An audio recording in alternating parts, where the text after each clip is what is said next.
Welcome, everyone, to San Antonio by Night Aftermath, Season 3, Episode 4. The last time we left off, our iconoclasts were putting together some things for trying to get back in touch with Jude still, and in the process of doing so, we're educating Noah, the new Banu Hakim of this city, embraced by Noel into what could potentially be a living hell, depending how it goes.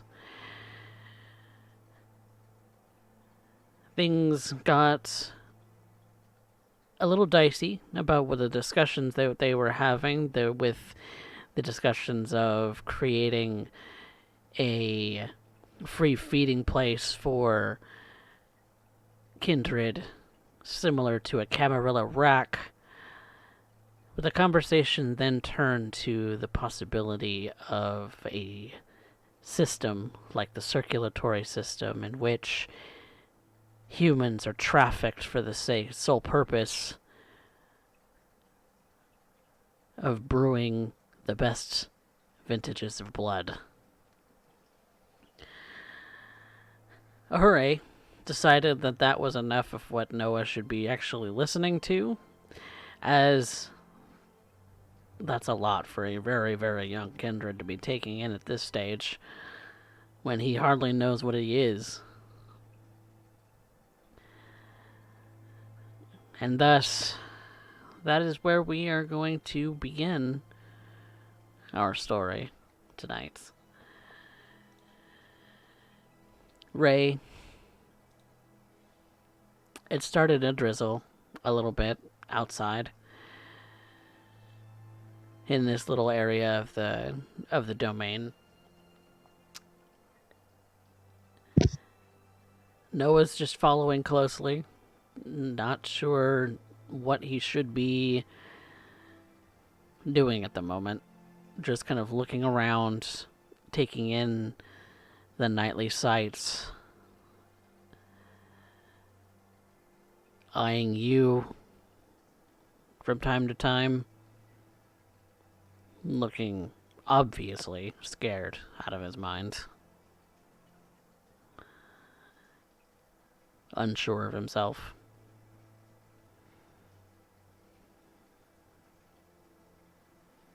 As they walk, Ray kind of casts a glance back at him. I owe you an apology. For what? Not dragging you out of there sooner. Yeah. And the manhandle back at your place. What? You don't remember what happened when we grabbed you? Your mic is getting a little weird. Shit. You don't remember what happened when we grabbed you? Oh, yeah, Star, is she okay? I haven't heard anything myself, but we can check up on that.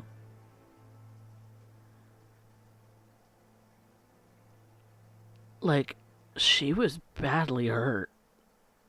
Yeah. Yeah, she was.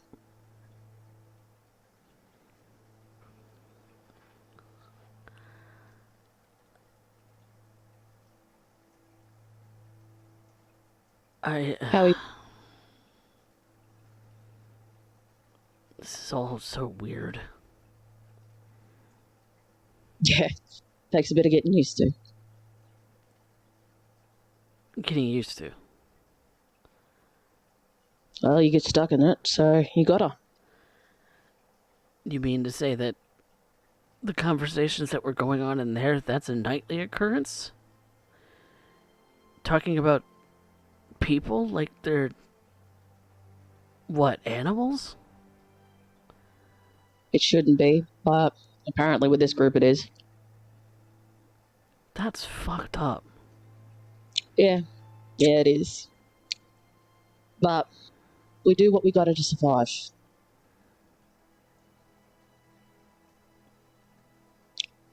We don't have the same rules as the rest of the world. Not anymore.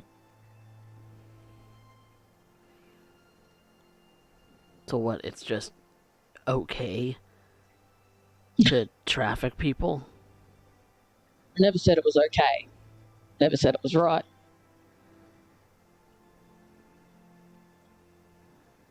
But like I said, you do what you gotta.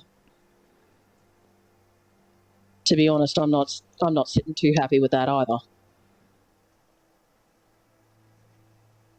I mean, you didn't seem necessarily happy, and I I don't get it. Yeah. I really don't get it. Well, that one I think is a little bit above your pay grade, yeah? Pay grade. Yeah. like I'm working for you or something. You might in the future. We'll see how things go. I don't know. Noel seemed to think that I'm gonna be pretty good at stuff, so I don't know.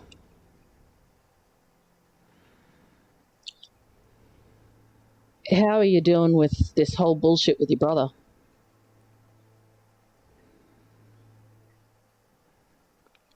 I don't know. I don't. I don't want. Like, I don't get it. I don't get why he would. Why he would just leave. Hmm.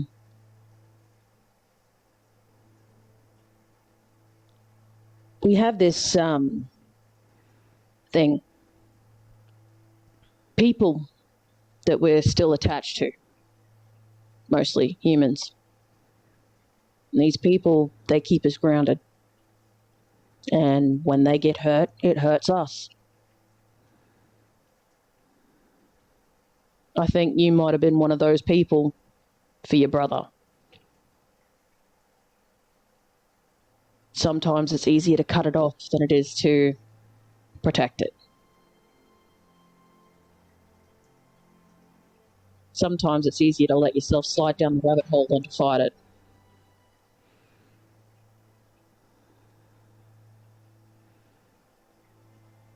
If you know what I mean. Not really. I just. I hope he's okay. I'm sure he's just fine. Your brother was hot-headed when I knew him. Always has been. But very strong.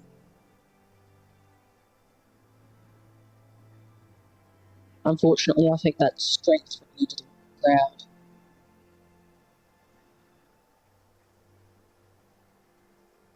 And no matter how strong you are, people can always manipulate you.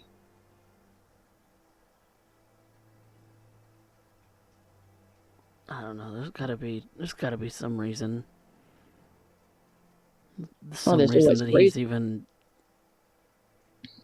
joined up with. Who'd you say was? What'd you say her name was? Angel. That's the name, yeah. There's gotta be a reason that he joined up with her, right? Well, could very well be that Angel has the same relationship to your brother that you have with Noel. That Angel made them that way. Maybe. Shit. So there's this tug of loyalty.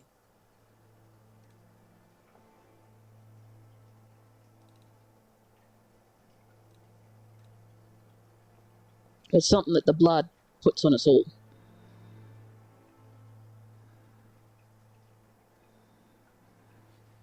Huh.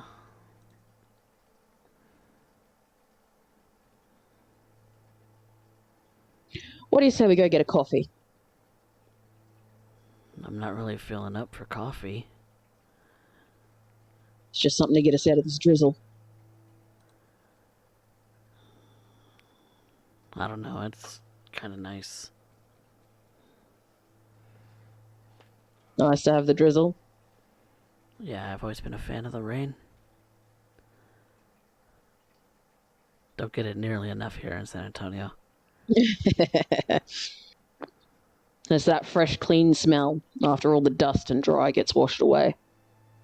Yeah. Yeah, reminds me a little bit of Australia, actually. The streets there, when you get that rain through, you get that smell. It just smells clean.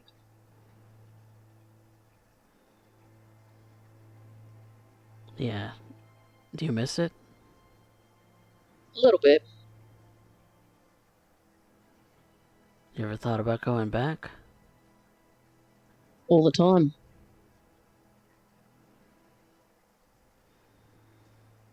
What in the world are you doing here? Hoping to get stronger. Stronger. Yeah. See, my sire, the one that made me, Mm.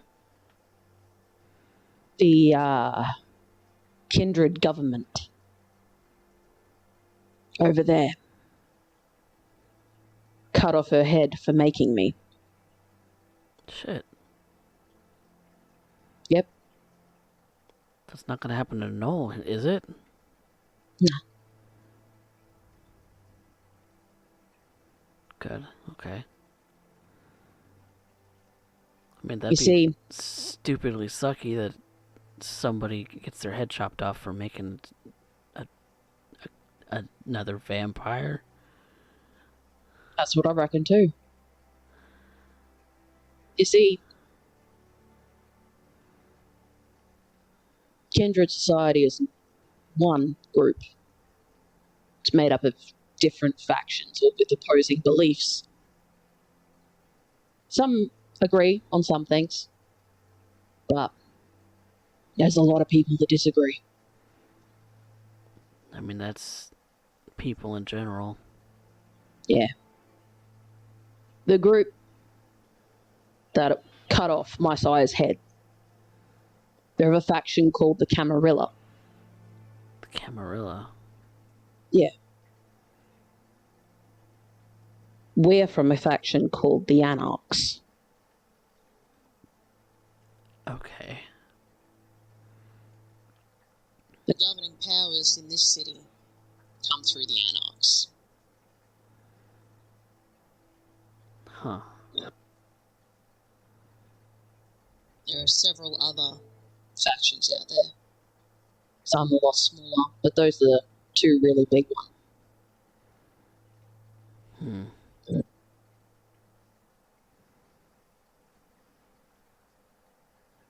Okay.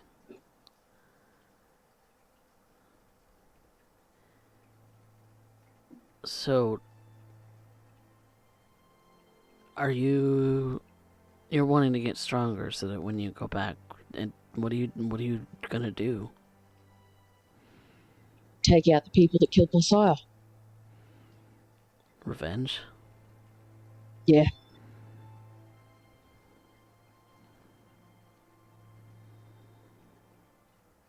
You cared Not about her a something lot, else. didn't you? Yeah. Yeah, I did.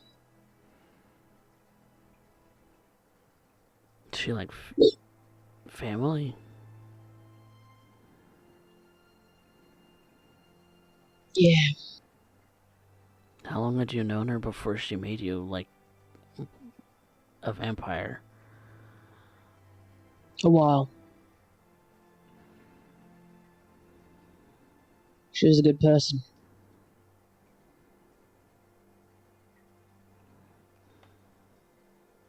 She didn't deserve what she got. Public execution.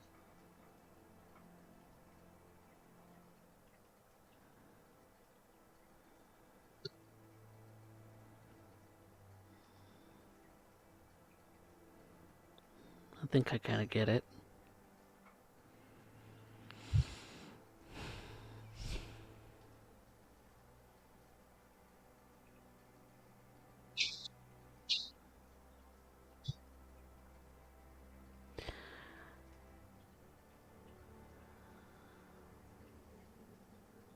So, what do you all intend to do with me then?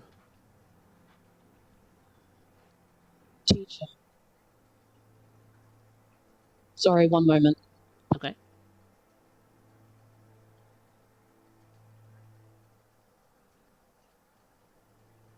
Sorry, I just have somebody here checking the smoke alarms.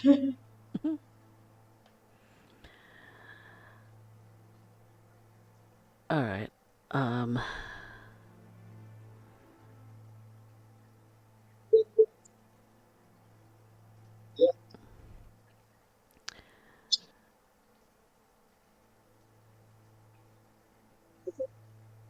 So what are you wanting to teach me then? Well, how to survive, how to function with one of us. We're all still kind of babies ourselves, you see. Babies making babies.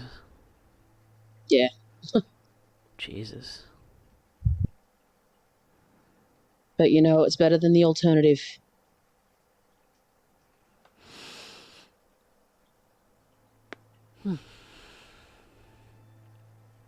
What's the alternative?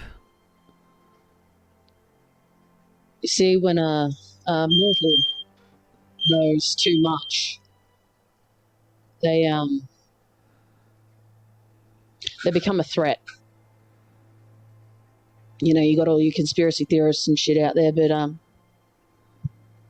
they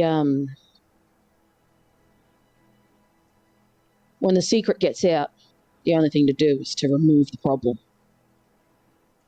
permanently.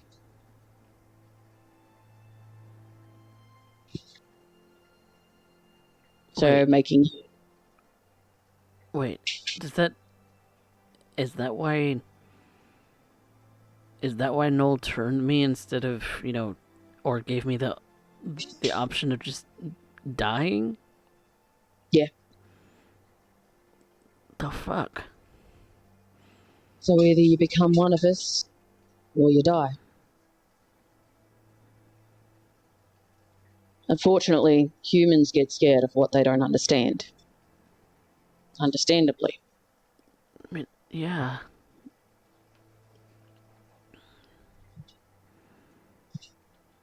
And of I course, don't understand you, and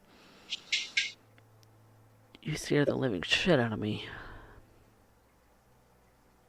sorry about that. Mind you, there's not a lot of people that understand me, so you're not alone there. Kindred and mortal alike. Why? Do you just not let people in? I never have. Why not? How do I answer that question? Why not?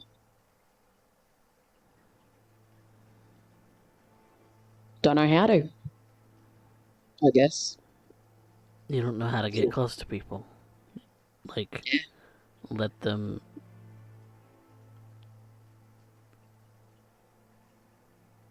That's weird. I was born this way. Born This this isn't way. something.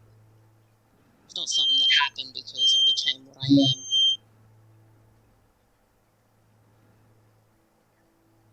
It's something that I've always been like.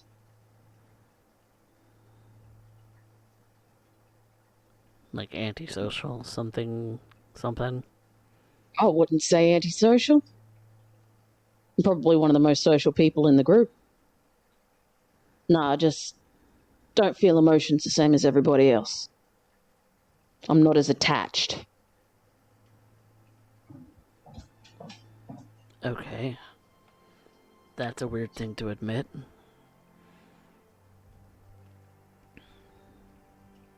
Well, that's the truth.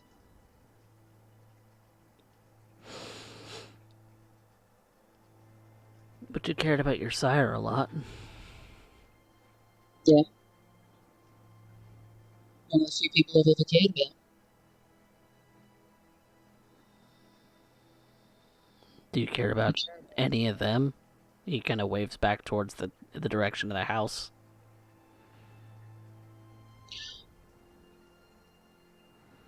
Yeah. I care about what's mine. And I try to do what I can to keep what's mine safe.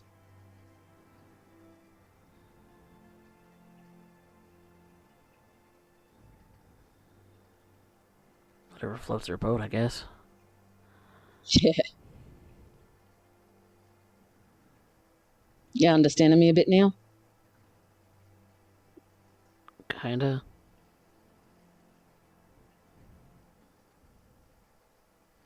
Well, either way, she kind of steps in and claps him on the back. I consider you one of mine now, too. Me. One of yours. Damn right. You barely even know me. Yeah. But you're one of us. Huh. Okay.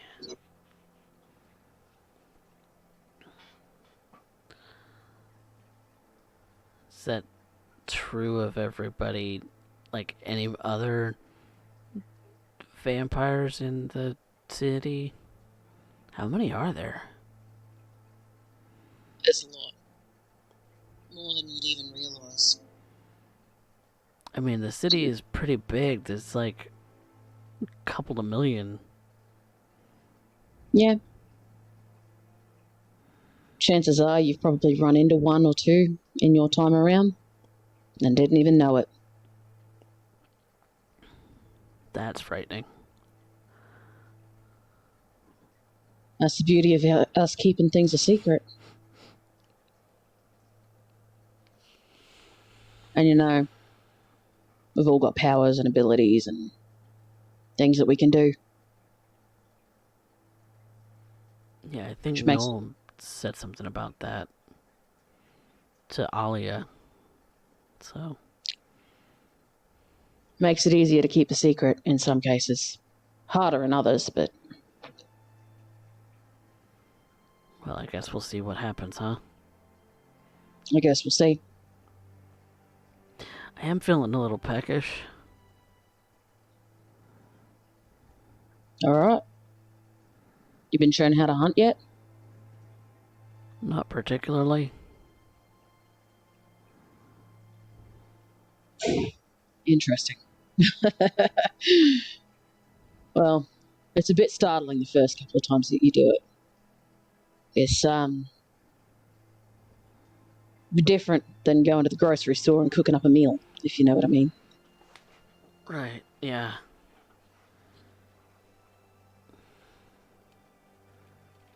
And you don't have to. You don't have to end a person's life. I would hope not. Some of us do. But it's just so you know you don't have to. In fact, it's better if you don't. Noel gave me a blood bag and it was kind of gross. Right? They're fucking disgusting. Like, you know the feeling of like really stale chips? Yeah. It tasted like Oh, that. trust me, I know. Edible, but like really stale. Yeah. I know that one all too well. Why? Like, do you drink I'm one of like stale those. bags all the time? I'm one of those unfortunate ones that can't avoid killing.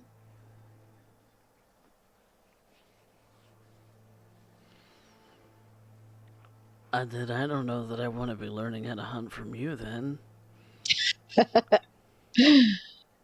Don't worry, don't worry. I can hunt without killing. That's fine.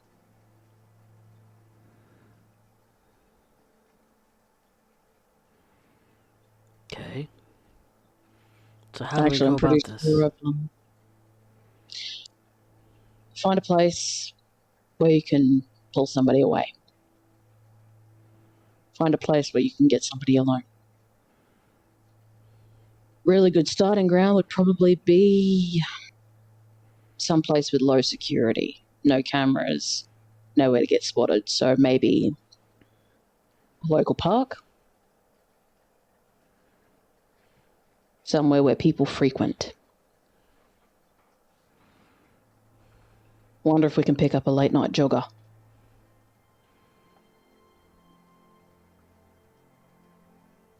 That sounds really creepy. Yeah, yeah, it does.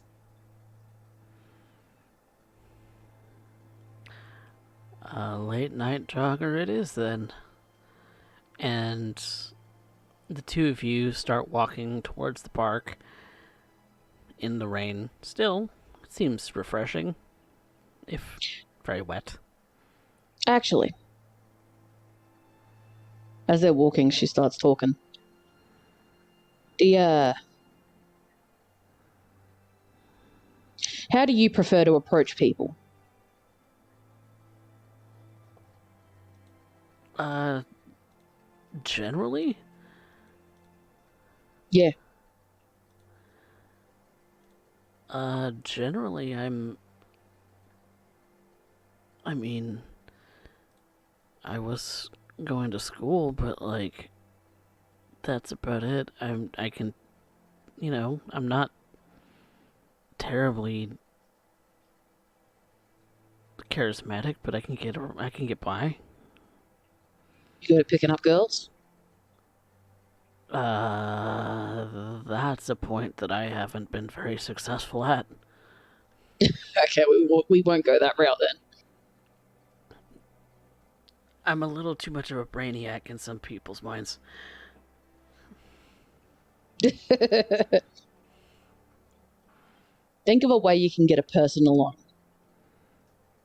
Get them to feel safe. When you bite somebody, it should feel to them like a sense of euphoria, kind of like having an orgasm. Shit. Yeah. That's not weird. Did you feel it when Noel bit you? Yeah. Yeah. That. So every time you bite somebody, that's what they're going to feel. Right. So think about how you can get somebody in close.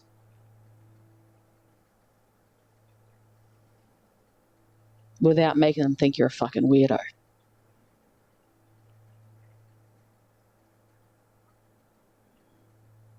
And you can see that his brain is just turning a million miles an hour as he's staring off a little bit into space.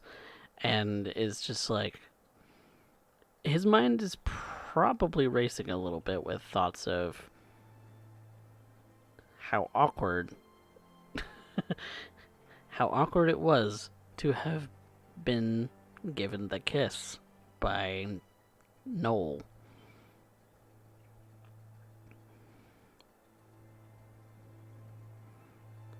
And how he strangely doesn't hate it. He's very confused. He looks very confused right now. Don't overcomplicate it in your head. Right.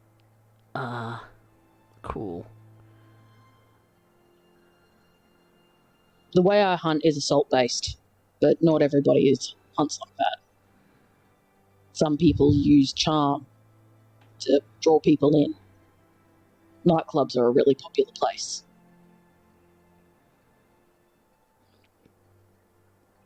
We can go to a club, I guess. That might be easier for you. No offense, but you don't seem like the type of person that'd be keen on beating the shit out of some poor bastard.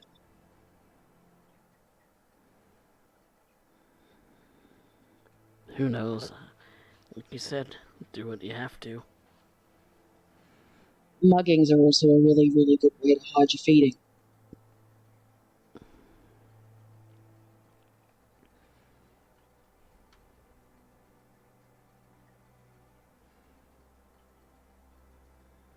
So which way would you like to try?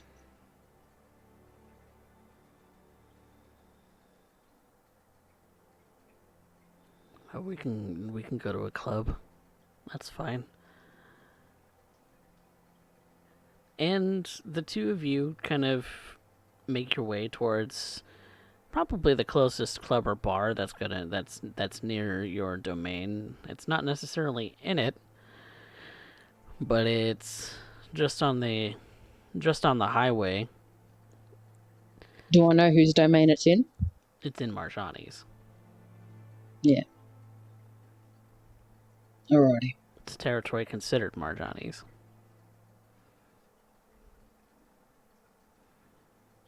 I can talk to her about that later if need be.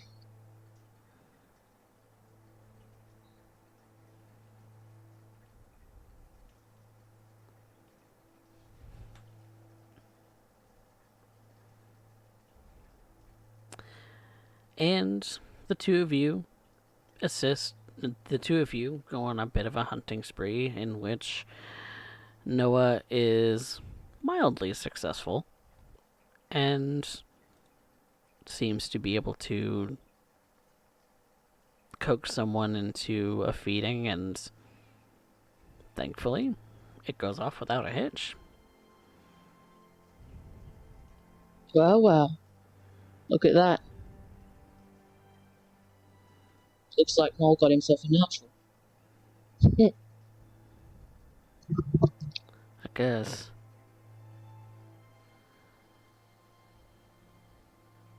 The number of times he's completely failed is beyond me. And it will happen.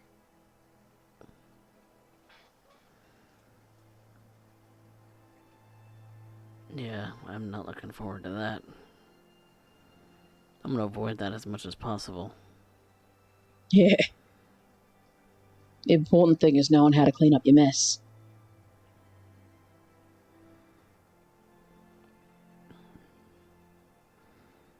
Yeah, I guess so. Ray kind of leads him out because clubs are not really his.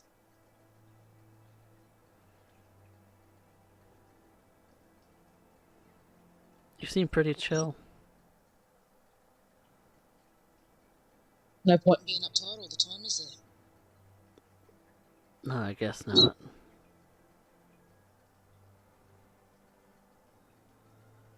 Keep in mind, though, I'm here to help you. So, any questions? Any at all?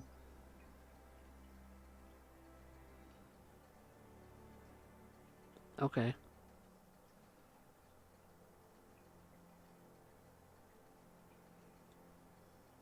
I guess it's time to head back, huh? Might be an idea. He kind of You looks. feeling a bit better? He kind of looks at his watch. It's getting kind of close to morning. Oh, yeah. So we head back and hunker down. How you doing now, though? I'm better. It's still not quite full. You never will be.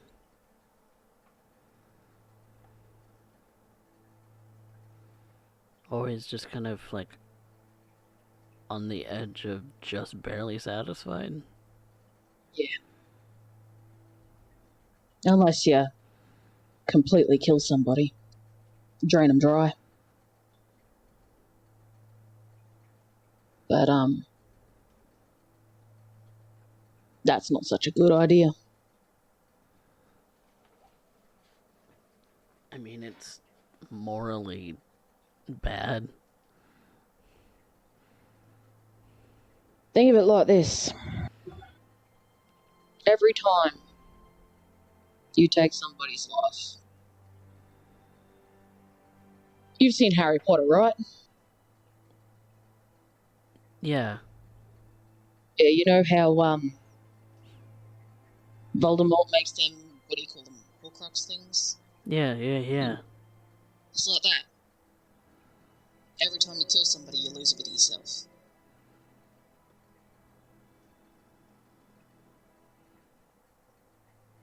And that's what's happening to you? You said you'd kill people. You can't avoid it. Yeah. Although that's how I've always been, like I said. It's nothing new. Not for me. But, you don't have to go that route. So don't do it.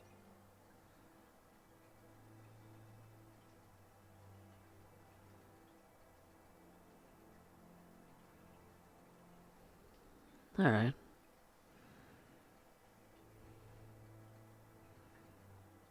I'm glad.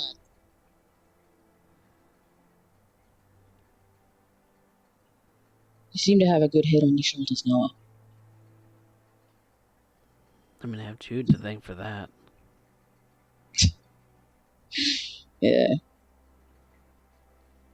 He was But the it's one also who... a little bit on you. Well, he made sure that I was taken care of. Yeah. He was always there for me.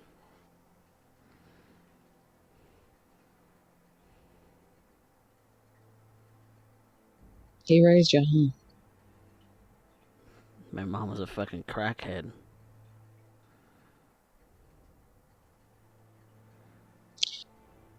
That's never fun. Yeah, she didn't care. Your brother did good. And you've done good.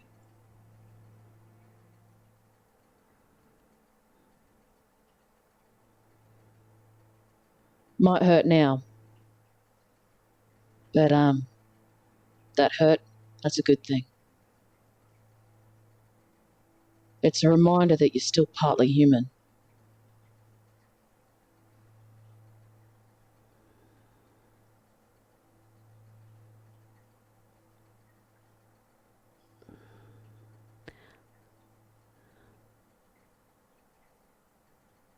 That maybe he's not anymore.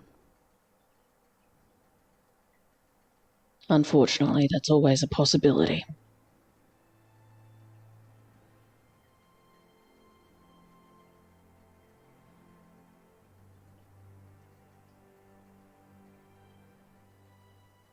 And you can see little bits of red and kind of forming in the inside corners of his eyes.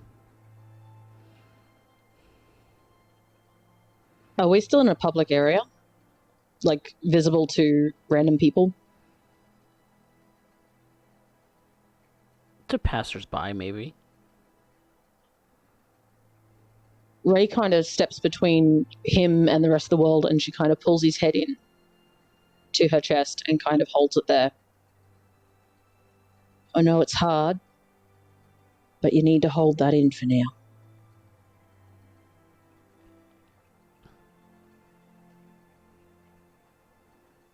Wait until we get somewhere a little bit more private.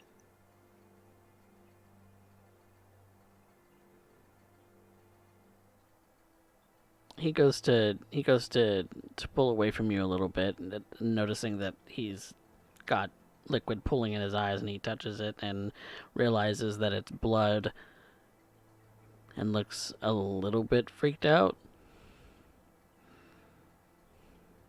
Yeah, that's a thing now too. Shit. Why am I bleeding from my eyes? Bodily fluids are all that kind.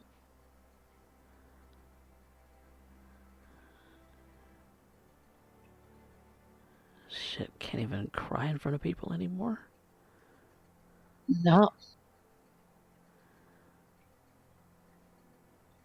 There's a lot of things that suck about being one of us.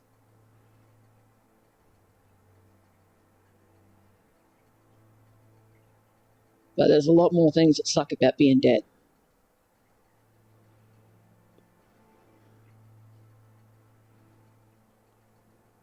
Well, we'll see about that, I guess. And he starts to walk again towards the house. Ray falls into step with him, just keeping an eye on him. He kind of goes quiet for the rest of the walk. And Ray just lets him. He needs to process. A lot to take in. And he needs to take it one step at a time, instead of being shoved into the deep end. Not like Jude. No. Jude was thrust in headlong.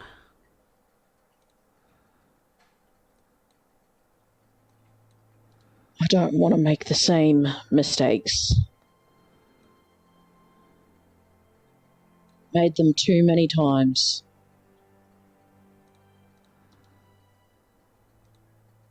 And this boy deserves something different.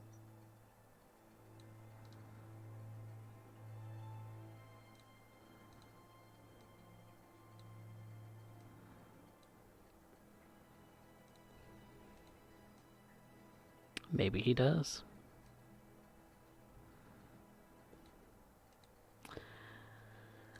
You head back towards the coterie house, where you'll likely find the rest of your coterie mates. Brian and Maria. Noel and Faust seem to have maybe retired early.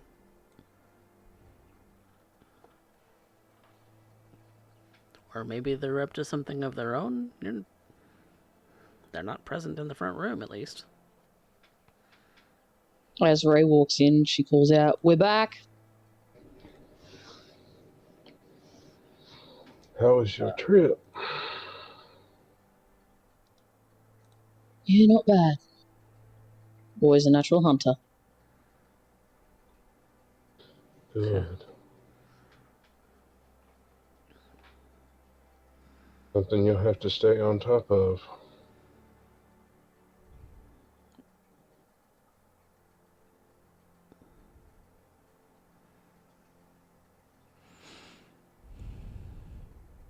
Well, if you all don't mind, I'm probably gonna turn in. Yeah. Go right ahead. I had a lot of thinking to do. Hey, Noah. Hmm. Don't let your head run in too many circles.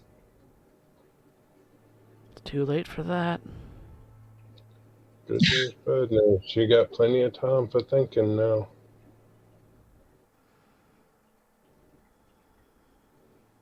And if you need to talk, come to one of us.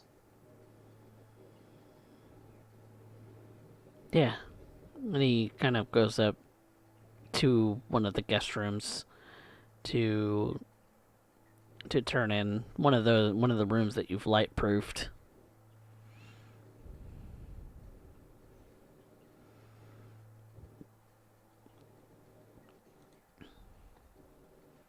Leaving the three of you now alone, so that the adults can talk. Fuck, that boy is in a headspin. How close enough? We need to keep on him. Yeah. We really do.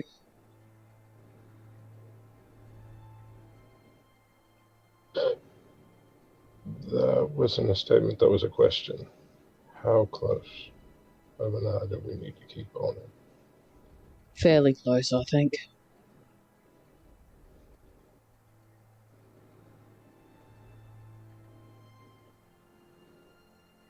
It's a bit rough having your brother kind of abandon you after being the one that raised him. His brother was the one that raised him.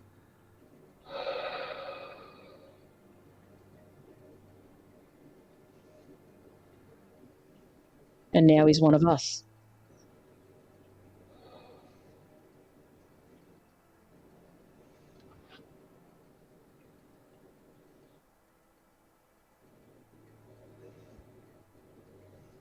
So yeah, he's somebody that needs to be kept an eye on. Maybe handled with a gentle hand rather than smacking him upside the head.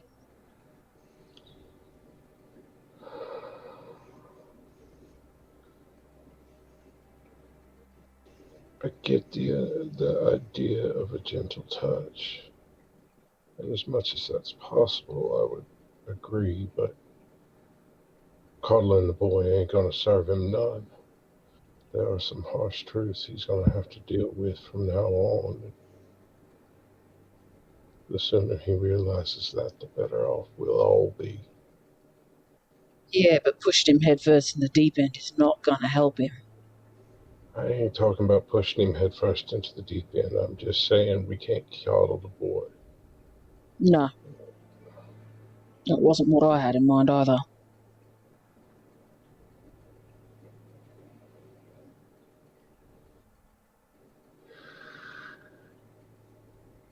No wonder his head's in a tailspin.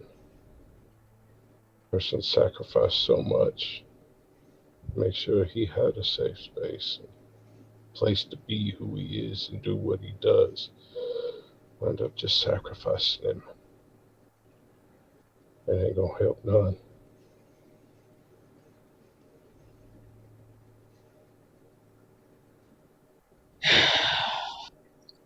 He's also got to come to terms with the truth that his brother might not be his brother anymore.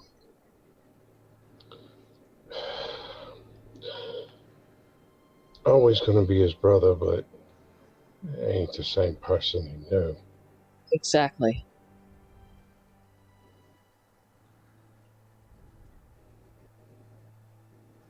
He can't relate it as the same person.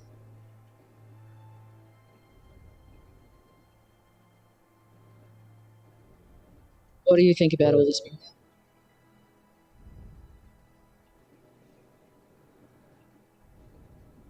I ain't gave it much thought, to be honest with you. Fact of the matter is that Noel ended up doing something that I felt was particularly impulsive. Let's be absolutely clear on what, to use Brian's term, the boy ended up actually meaning. He's a way to end up getting his brother to the table.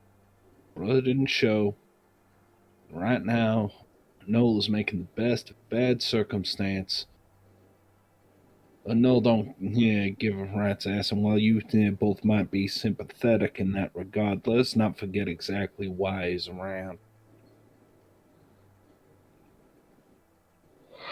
You think he's going to just shed off that skin, saying that, hey, I'm with you now? Push come to No. shove, he's going to end up being with his brother any opportunity he gets. And for as much as I would love to end up extending him as the courtesy of a heartfelt home and some degree of companionship, shall we say, what's really going to end up going on here is he is going to be a threat, and at the very least, another mouth to feed, another beast off its chain.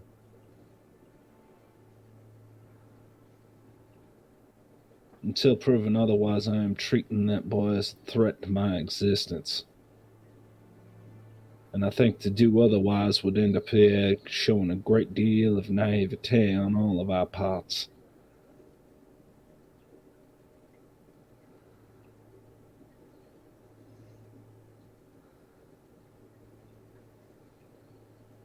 You're sounding like me.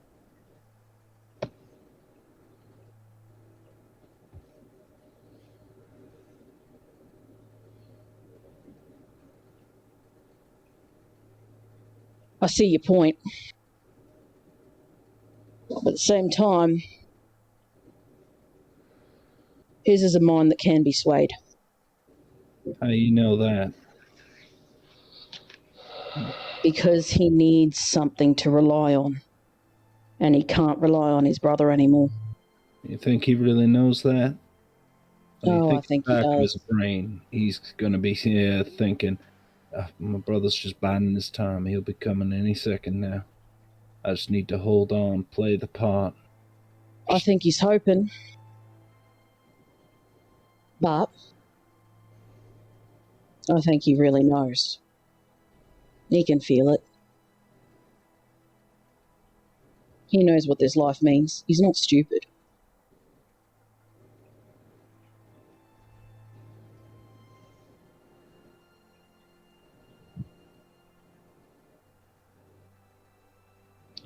Hope can be the damnedest things.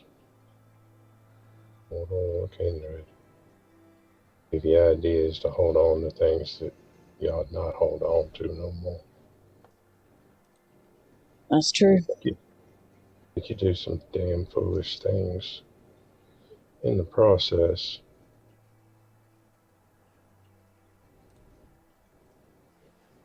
But he can also learn. I never said he couldn't. Like I said, can't coddle the boy, but things he's going to have to face and he's going to have to deal with. We can't do it for him.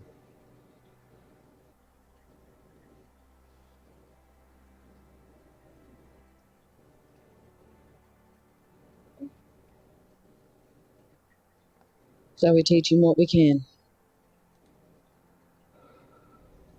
That's all we can do. Make an old turning him to not be a fucking waste of time.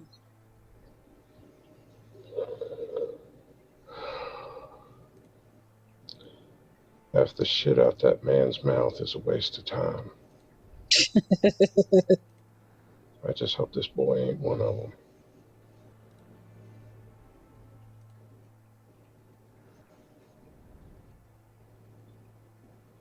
I think, seeing how he handled himself tonight, he's clever and he's got potential. So handled right.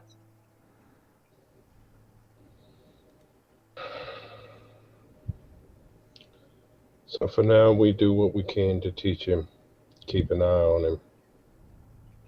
That's all we can do. And now we're going around in circles. Right. Yeah. I'm going to go to bed.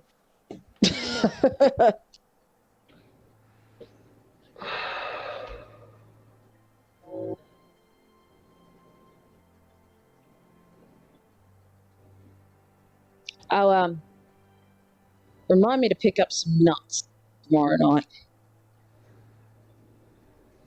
Okay. Need to feed the squirrels.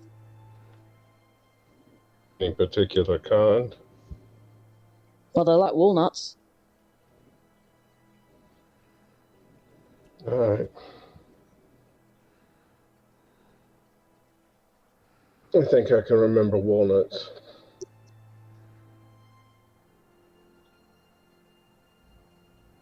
Before Brian heads off.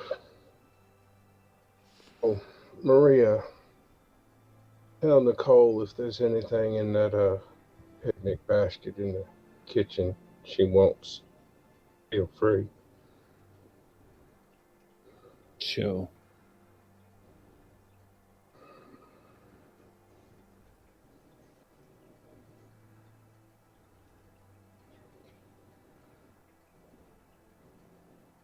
Anything else? No. With that, Brian, I'll head to bed.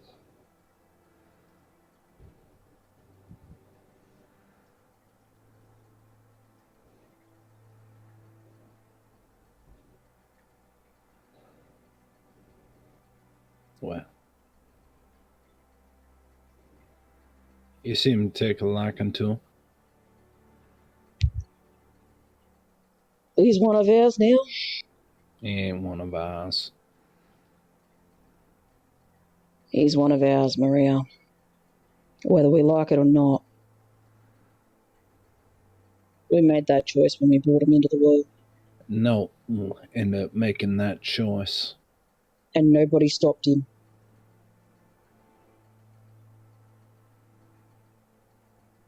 We all made the choice because we didn't stop him. Maybe then I should just kill him now. Spare him some of the misery. Make it a waste of blood. Make it a waste of time. Make it a waste of effort.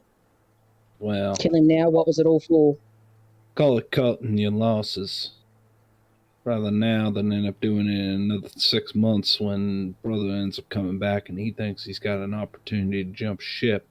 And you and I both know that his brother don't give a damn. You mean like you?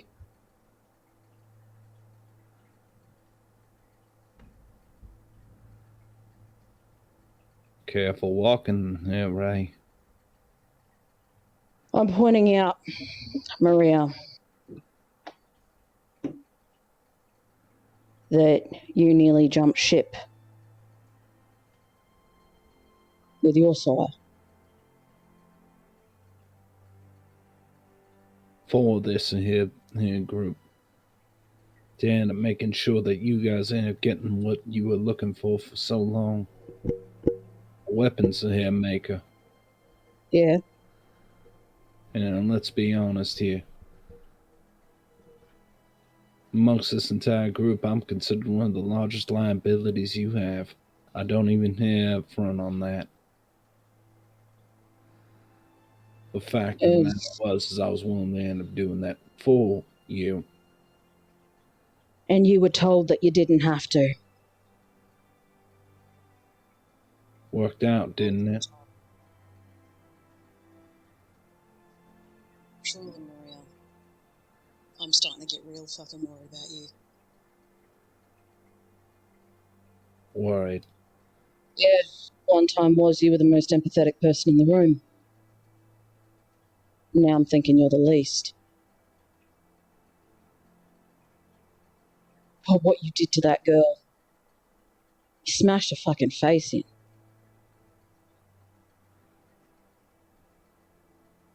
You're the one who said it best. They're just meat.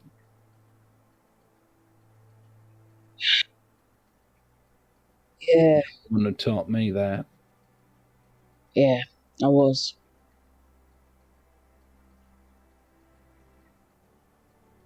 And you taught me a whole lot of other shit.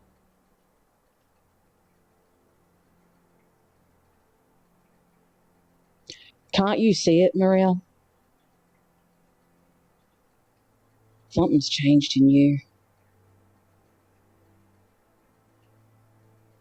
Fuck, I thought I was going to be the one to slip furthest down the totem pole, but sometimes I look at you and I'm not sure how much humanity's left in there.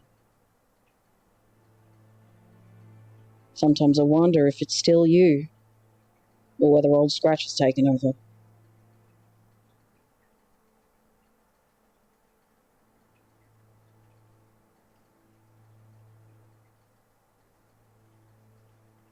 I prayed every single night.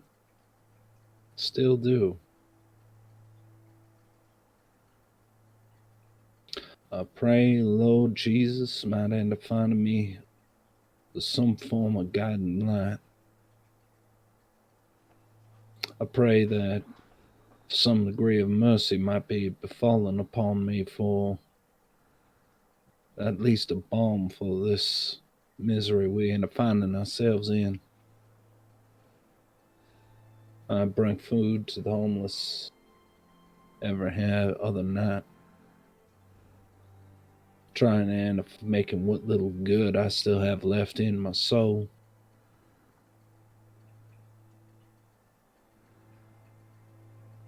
But I think you're right. I don't feel nothing. When I put Star into the wall, I felt nothing. It was a means to an end, nothing more. I felt his spine crack. Oh Trachea God, was did it about feel to good? collapse. Trachea was about to collapse in my hand. The strange part is I just knew it. It was like I'm talking to you now. It wasn't impulse, it was just matter of fact.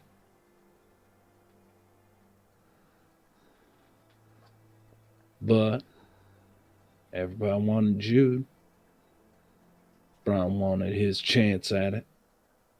Noah wanted his revenge. And I delivered. When you wanted something, you wanted to end up finding the Second Inquisition weapons manufacturer, I was willing to give it. Because I don't stop for no one. Once you end up telling me what it is you need, I will provide it. That's what I do. That's what I'm good for.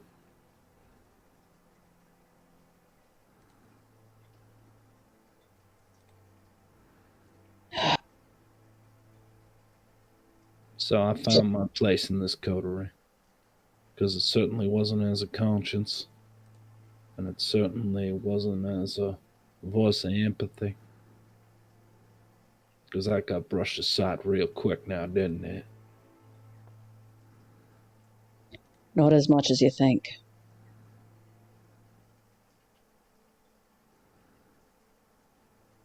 But hey, now we're talking about taking people off the streets, turning them into blood bags. Wasn't my idea. Whatever you might think I end up falling into, you might end up considering that I didn't come up with that. I know. You might also want to end up considering that you might be a little bit closer to that slide yourself. I am hyper aware of that.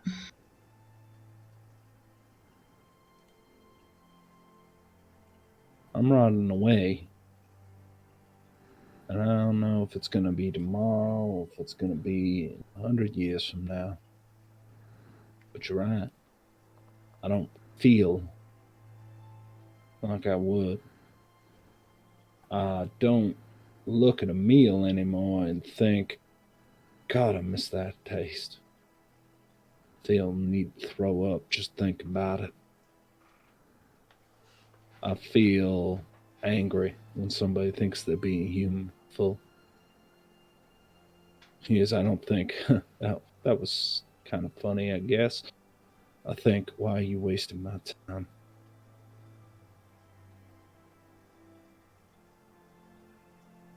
Even now,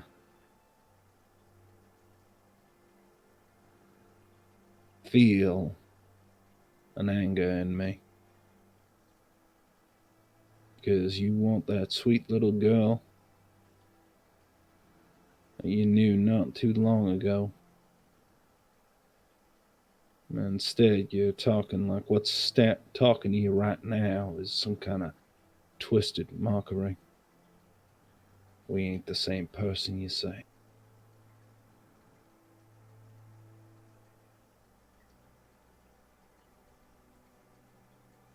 Don't know how I should feel about it, but I know this. It brings a rage in me.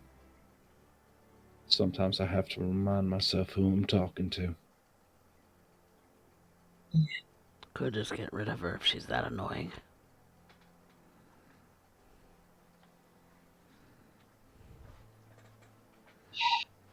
What have we done to you, Maria?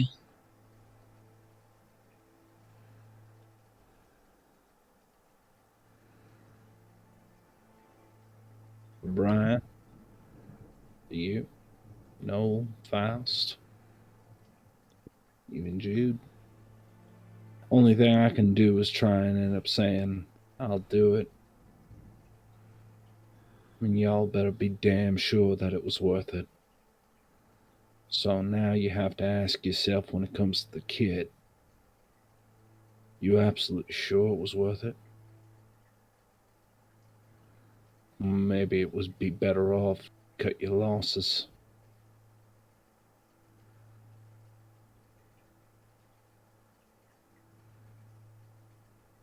It'd be kinda cut your losses. Would Dragging it? it down. That ain't kindness. Doesn't have to be kindness.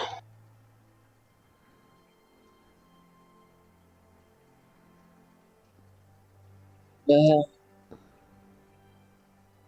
he's in it now.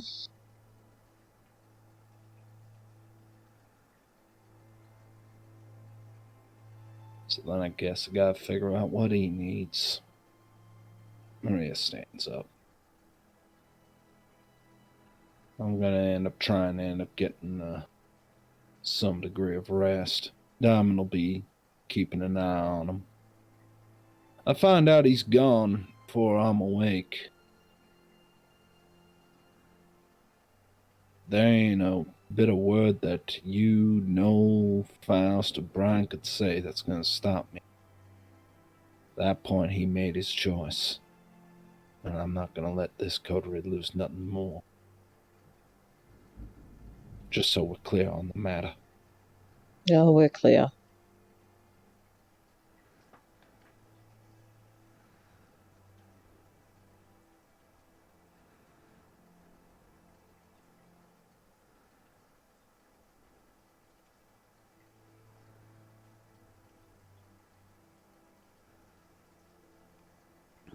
And so Maria goes off to her own room to turn in, as she does every night, with Nicole in the room above her. Hooray, you retire to your room.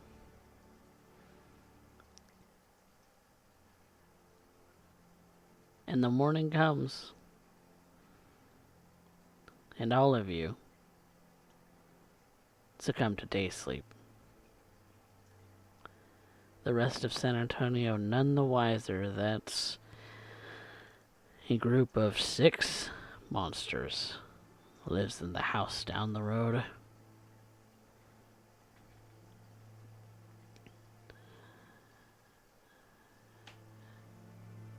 So, with that being said, I think we're going to take a quick break. And when we come back, we're going to find out what more our iconoclasts are going to get up to tonight on this episode 4 of Season 3, Consequences. Be right back, everyone.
Welcome back, everyone, to San Antonio by Night's Aftermath, Episode 4 of Season 3, Consequences.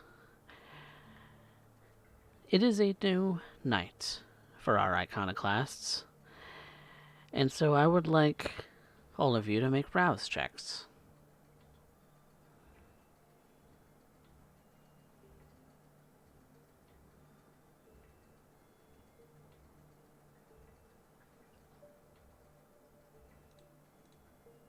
Hunger.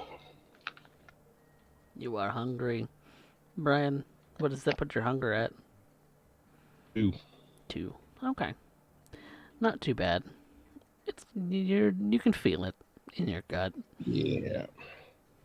That bit of emptiness as you stir awake.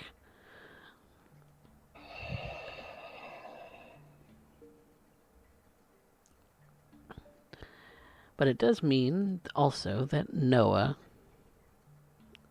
is arising with you all as well. And is the first up, very likely, as the rest of you are, well, let's just say we're heavy sleepers. But Noah and Noel are kind of conversing in the front room a little bit. You see him there at the table with Noah for a moment so far, since both of them were the first to arise tonight.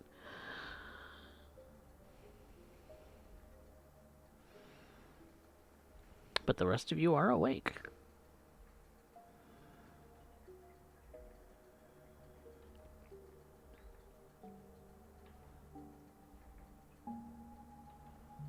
What do you intend to do? Ray would come down. Morning, all. Good evening, Ray. How's it doing? Fine, thanks. Sorry, who's this that I'm talking to? You said Noel, so I assume Yeah. that's Noel that's responding. Yep. Took your boy on his first hunt last night. He did well. Oh, good. Don't That's fuck him up.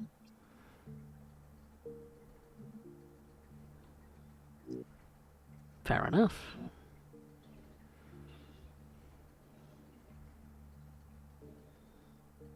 We were just going over some things. Cool, Like- cool. I'm And- gonna. Noah's just kind of watching you as you're coming into the room. You're a good kid? Yeah, I'm good. Cool. I'm gonna go do my rounds, but I'll be back later. All right. A bit of a rarity. Brian comes down. Maybe it's Noah's presence, or don't know.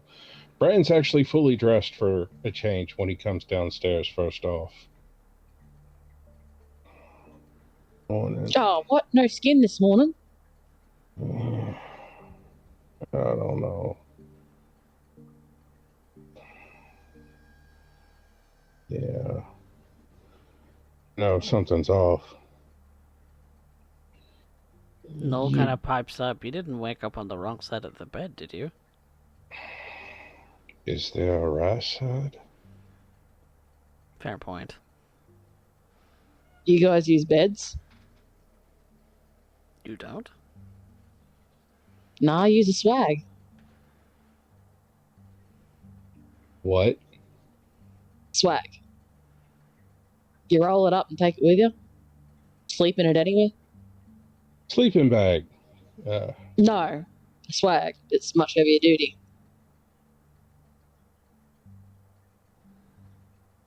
A hammock? Must be some kind of Australian colloquialism. Yeah.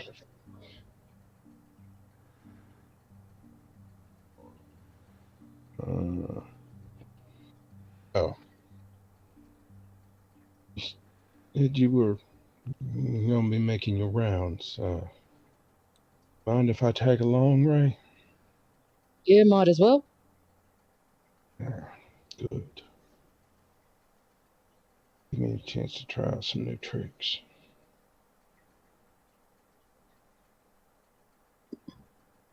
All right, catch you later. All right. See you later.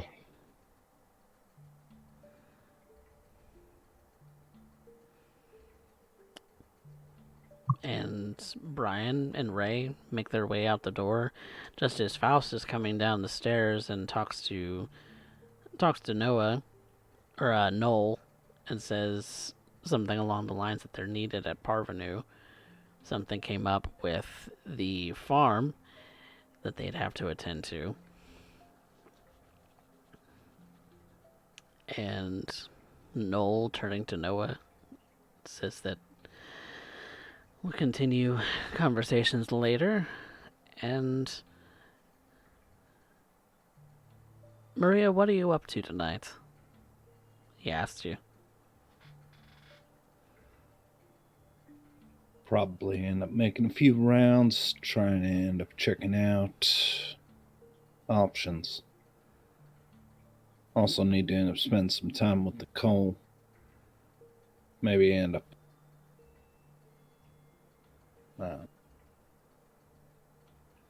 kind of weird. Right now, the big concern is Jude. So I need to reconsider options and what it is that makes them tick.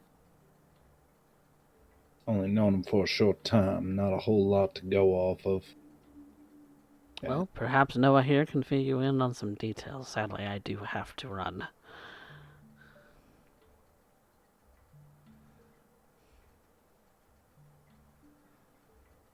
Well, ain't that just a little message from heaven? Try not to have too much fun, yeah?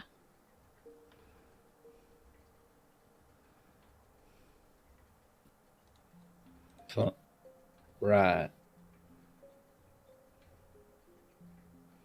And Noel and Faust make their way out of the house and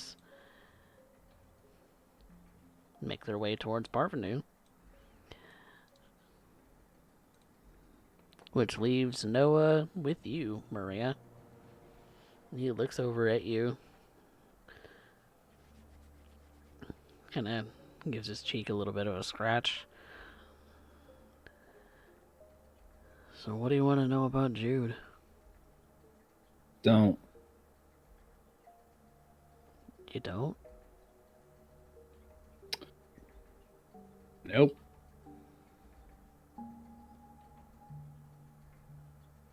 He cocks a brow at you. Anything you have to end up saying on the matter, he's already thrown away. Sentimentality don't much affect him.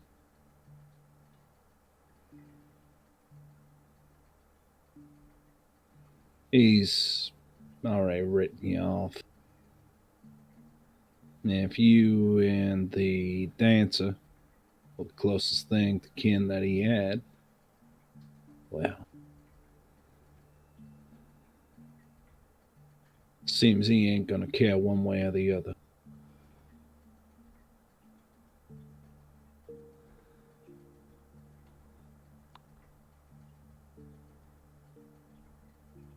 No, he's being manipulated or something. No. No, me and him got a lot more in common than I think most want to admit. I think I'm probably the closest thing to being able to think like he thinks at this moment. Why is that?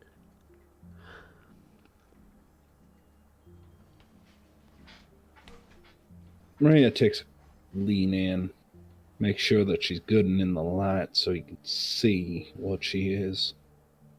Our form is a little bit more skeletal, a little bit more decrepit.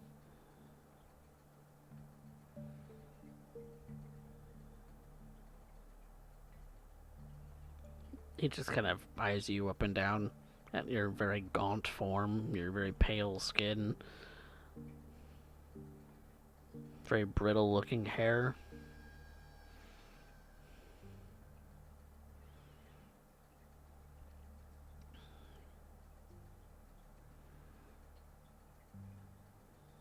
You know, I'm sure that Brian meant what he said. He said if you ever turned anything, yeah, he'd probably feed you to Ray. Or himself. Really, it just depends. I mean, Brian wants your blood. Ray wants your organs. What?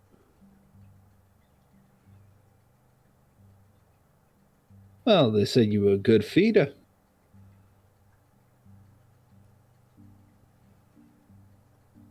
Well, she said that she has problems avoiding killing people, but that's...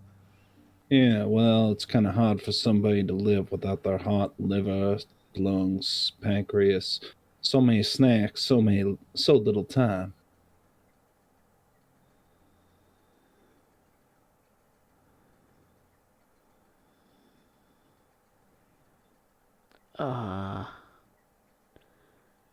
Right. Brian, on the other hand, he's what we can end up calling a cannibal. Eating organs isn't cannibalism? No, not if. Do you consider it cannibalism when you end up having a steak dinner? No, because that's a cow. What do you think that people are? People? We call them kine. It's an old word for cattle. Cattle. People aren't cattle. Really? You just fed on one last night. Kind of like the same way you wake up to eggs and breakfast, eggs and bacon.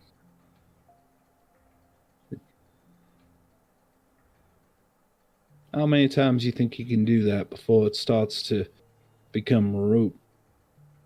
Just doing it over and over again, and you stop caring because you're not really thinking about them or who their family was. You don't really think about who they are. See, the blood. That's it. And lucky for you, that's all they have to be.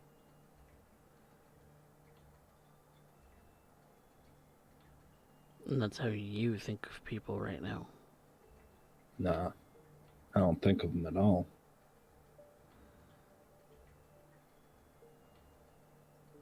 You don't have people Why? you care about?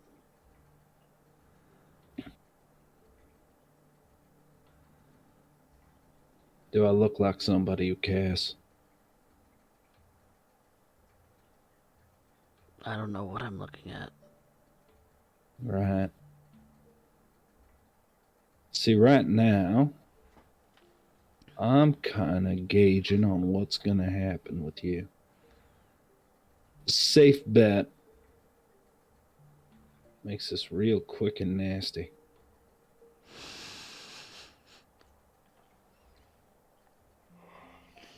The safe bet. Yeah, I'd have that reaction too when I realized that. Well, look at it from my perspective. Noel wanted to save your hide for what he could anyway, from a really bad situation. You know why he did that? Because he didn't look at you like cattle. He looked at you as a kid who hadn't had no chance to end up growing up. And he looked at you as someone who was going to be dead in the next 24 hours if he didn't do nothing.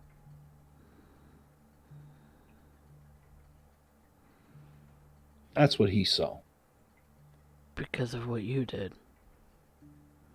Because of what Jude did. You're the one who put Star in the wall. Yeah. Ask no next time what Jude did. What did he Make me. do? I had to reassemble somebody in all their separate pieces because of Jude. Reassemble somebody.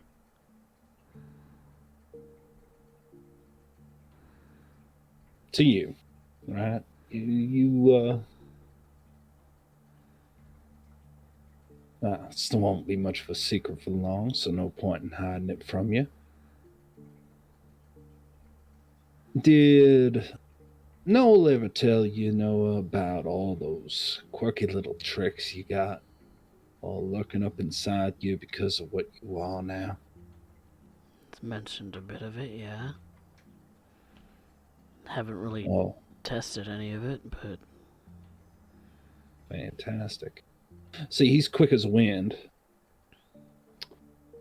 really insightful, and more importantly, can manifest witchcraft of sorts.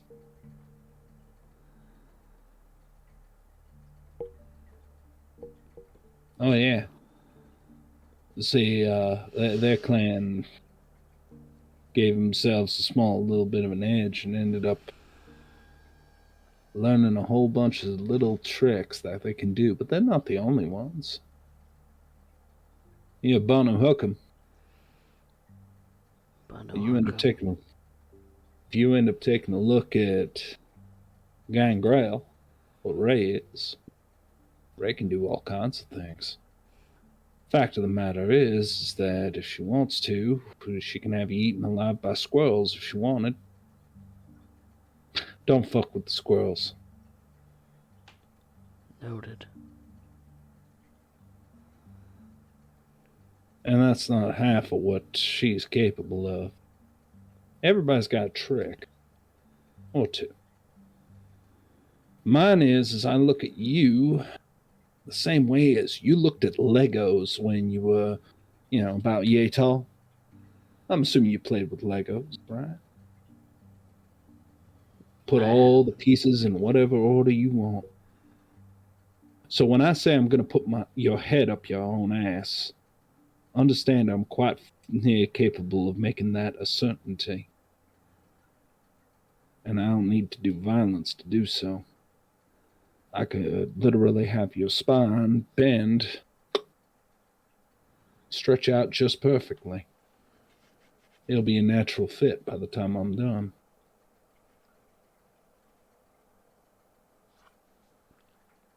Right.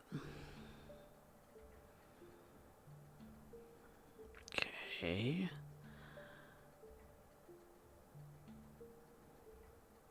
See, for you, I would have just ended up making you go blind, deaf, and dumb and called it a day. See, when the eyes don't work, the ears don't work, the tongue don't work, vocal cords shredded, no hands, I don't have to worry about you telling nothing to nobody.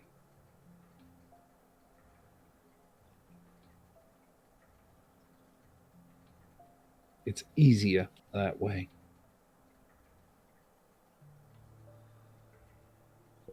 Now, this I'm telling you because this is how Jude thinks. And then we put on a friendly face. She snaps her fingers, and it's at that exact moment she will blush of life. Okay. Nice. Her hair fills out, is much more silky. Her face looks normal, pretty as a picture. Little southern girl. And like that, put on a bit of charm. Say the right things, and darling, all we have to do is let you know it's going to be okay.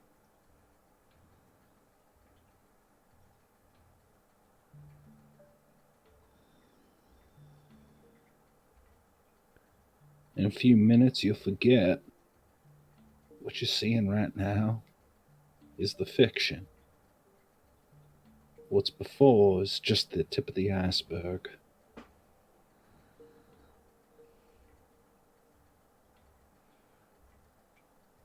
So you would have done what they were suggesting before, like to put people in blood bags.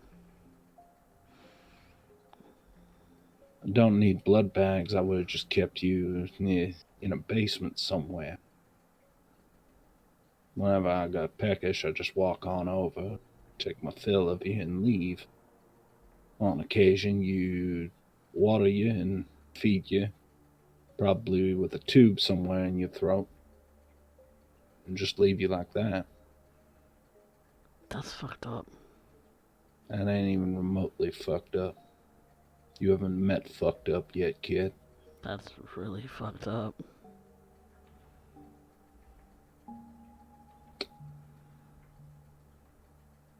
Like I said, I think like Jude.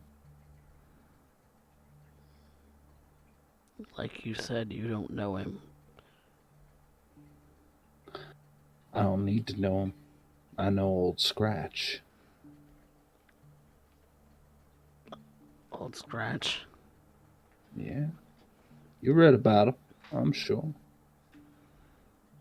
I don't think you gone around this city too long without ever spending at least a day to end up watching a sermon. Was never really a religious type. You better call Jesus. You're really gonna need him. Mom never took us to church, so You might want to end up starting. Because right now, what I'm discussing in straight black and white print is saving your soul. And I don't mean from something nebulous. I mean, what you are will be eroded. Till you putting some hooker through a wall seems more like a neat trick than, oh my god, what have I done? You don't think twice about grabbing somebody's kid brother by the hair and dragging him out of an apartment, throwing him in the back of a truck. first of all, You don't- Star's not a hooker.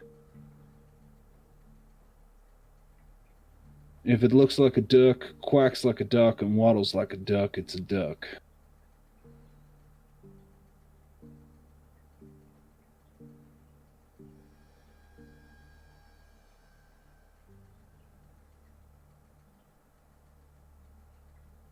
So what do I waddle like? I don't know. Pay attention. I'm telling you this whole time. You're another kind of vampire. Another kind of vampire.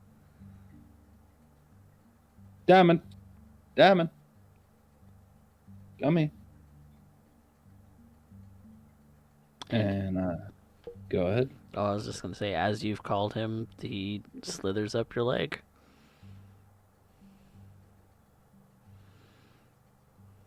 See, That's a Diamondback. sorry, I didn't have naming conventions and I already had a name. Didn't want to reuse the same name twice. This here, Diamond, she lets him slither to the top of her hand. He likes to stay warm. And he likes it when I'm like this because then he can be warm. But every time you see a cockroach or a snake, squirrel even, you remember that they're on my side. All the creatures of God's green earth work with me. And that includes things that walk with me.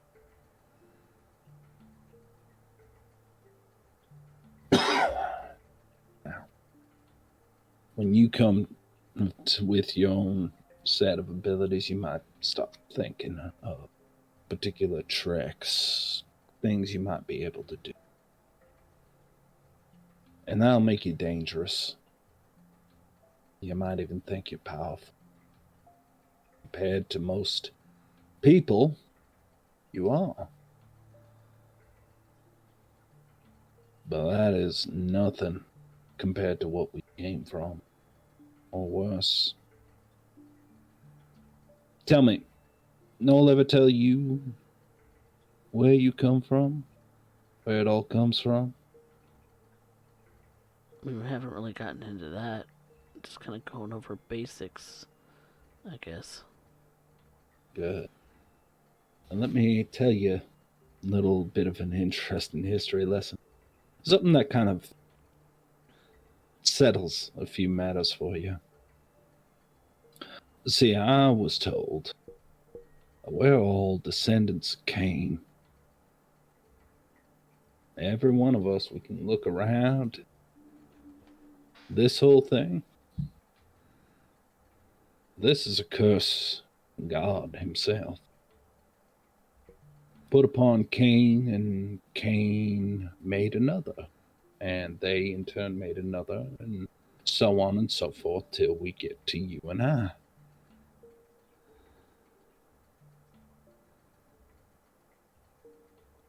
Cain. Like, Cain and Abel, yeah. you're a blood relative now to the world's first murderer who slain his brother. Which is an interesting little tidbit considering your particular circumstance, isn't it?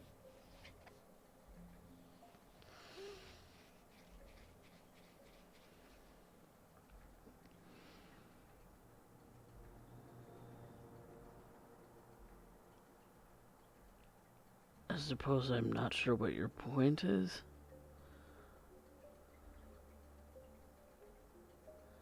Cain murdered his brother. Yeah, I got that part.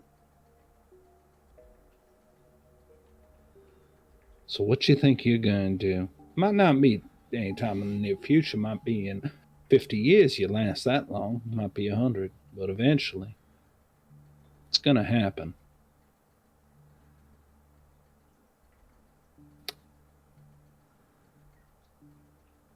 You're going to start thinking like me. You're going to start looking like me. And all the weight of all those sins you're going to carry just gets lighter and lighter, and you're going to think it's you getting stronger. You stop thinking of them as people.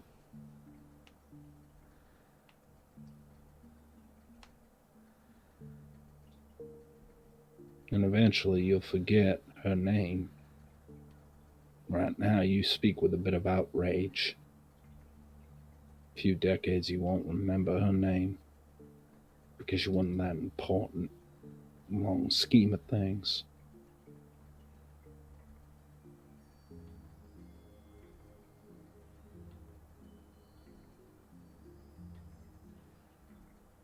So is this a warning or something? Don't be Whatever like you want. you. Whatever you want to take from it. I'm not here to be your educator. Then why are you talking to me? Because I'd like to end up making sure you know exactly where I stand.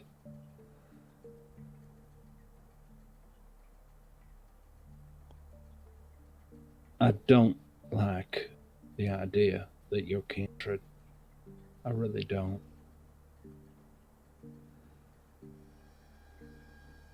But you're here now. And Ray said you're one of us. She talked me out of just murdering you sleep. I appreciate that. And Brian seems to end up thinking that you shouldn't be coddled. So I'm taking their thoughts on the matter under advisement and applying them thusly. This conversation is a direct result on their particular inputs because I value them to some extent. Right. Besides, You got lucky.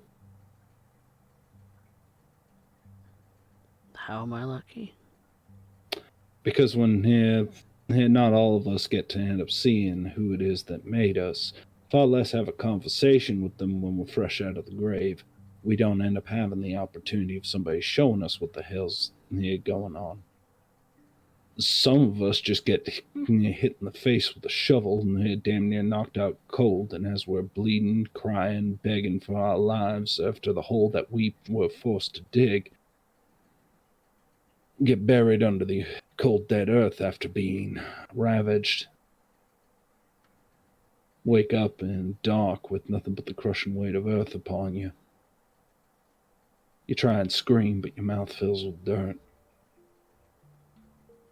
And you're not even sure if you have the strength to claw at the earth because it's just so damn heavy. You rip your fingernails out trying to end up getting up to anything. You think you might lose your mind. And when you finally pop up, you remember how hungry you were trying to imagine that without ever getting enough to satiate. Then old Scratch and starts looking around in your eyes, and you start seeing anything that you can bite into. Probably kill 5 or 6 people before you end up finally coming to. You're so scorched in blood and pain, regular agony, and having no idea what's going on. But something inside you breaks. Something that can't be fixed.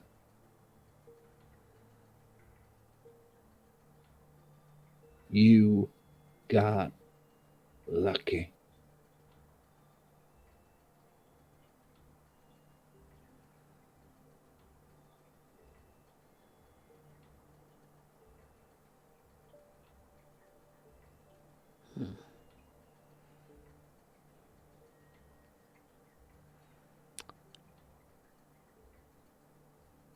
So now that I've told you all that, how about you tell me something I don't?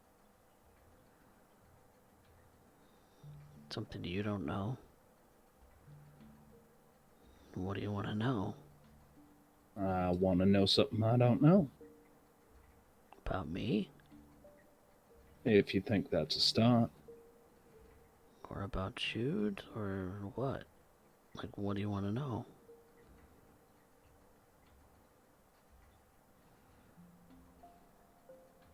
She just stares at him. That kind of stare that burns a hole in your soul.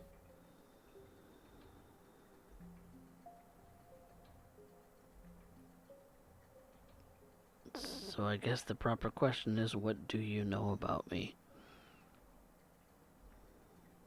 Because then I have a place to start. Your brother raised you. You care about Star.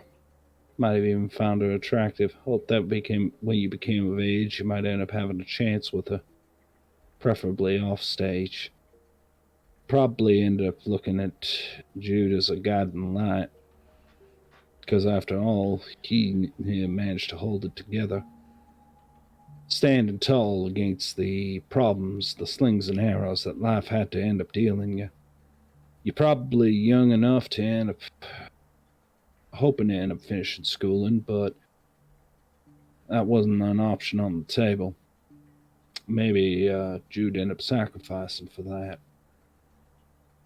You probably look at him with a bit of hero worship, because this whole thing seems like a nightmare to you. There's no way that this thing that's on the other side of this dinner table here could have anything to do with my dear brother.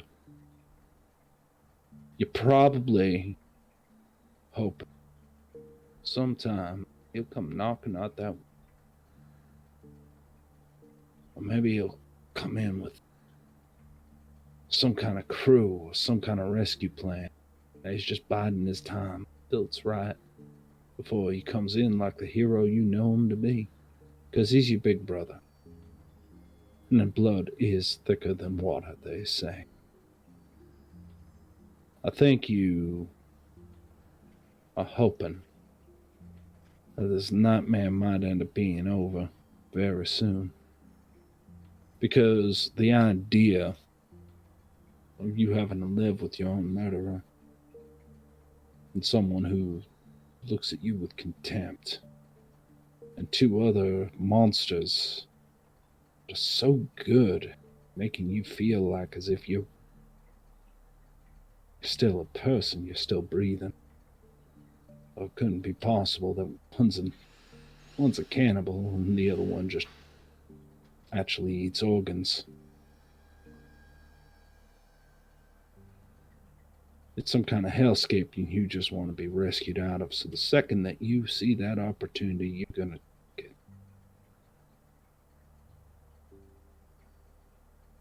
Wouldn't you? Till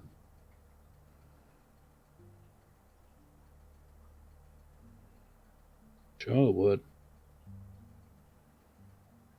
Now look at it from my point. If I know all this, why are you still breathing, so to speak? Why are you still above ground? Why is it that right now, when no one can rescue you, I'm letting you off the hook and just having a civil conversation?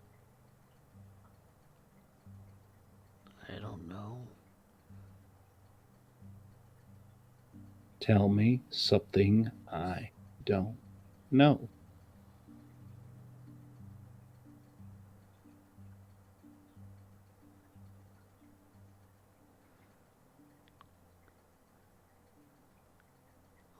Uh,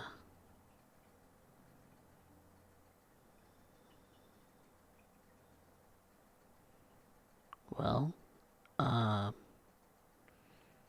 you're right. I'm hoping that Jude can be saved. Or something. Because he wouldn't leave me. How would you save me then? Like I said, me and Jude have a lot in common in that regard. You think he didn't flush himself like this in front of you? You think he didn't put on the smile and the charm? I can be quite charming when I want to be. Maybe he did. No, I know he did. Don't treat it as a maybe. That was a fact. But he was still exactly like I remembered him. You sure? Positive.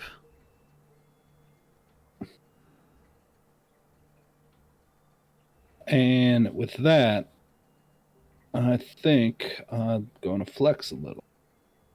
I'm going to use Dominate. Hmm. And Compel. It's an Do a push up. It's an intelligence resolve, yes? That's correct.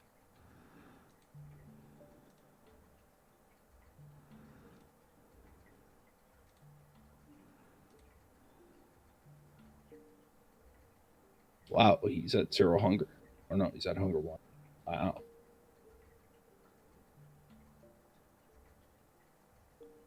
Do a push up. You felt that, didn't you? You're strong. You're a lot stronger than most. But you felt that, didn't you? The fuck You was... wanted to.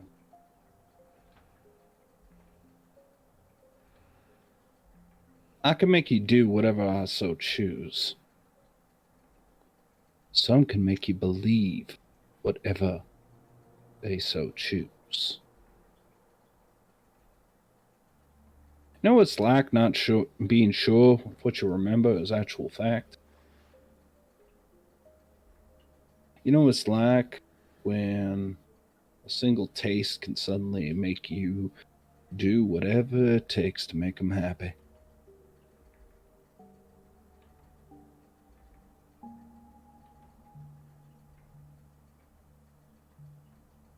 I'm telling you this because you need to be fully aware that what you know, whatever you think you know, may not be true.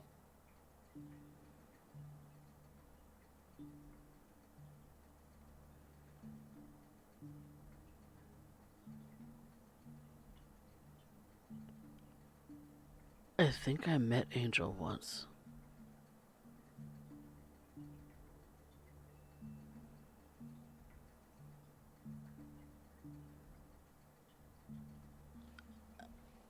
I think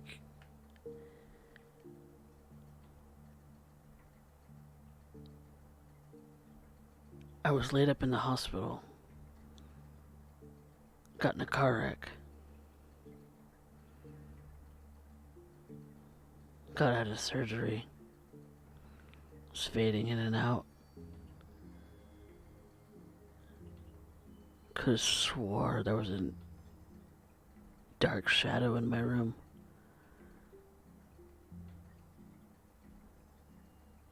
I remember Jude was there. I was too hopped up on like pain meds or going in and out of consciousness. I couldn't really focus.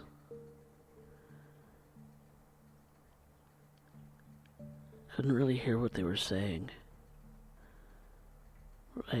It's muffled. They were muffled.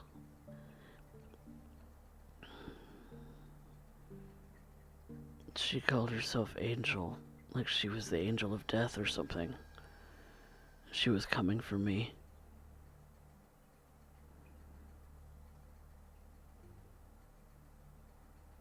But then you got better, miraculously. Yeah. And Jude, what? Jude was there? He was there a lot while I was recovering.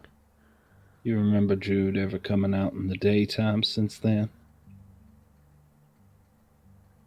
No. It was always at night. Was he in the day before that?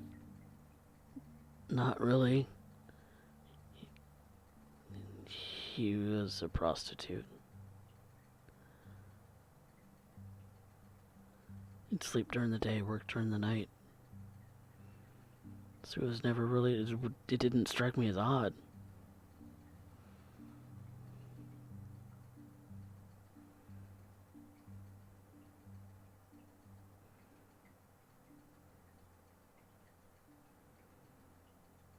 Well, It was nothing weird.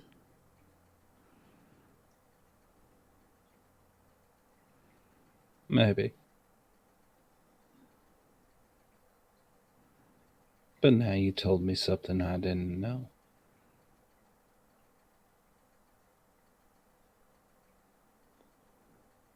Now the question is was it real? I think it was real. I think that's kind of the point I was illustrating. I can still taste something sweet on my lips sometimes.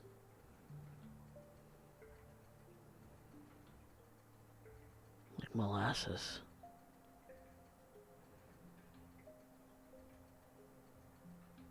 I woke up with like a bit of that flavor on my lips.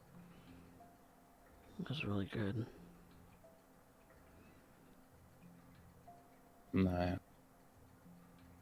That is interesting.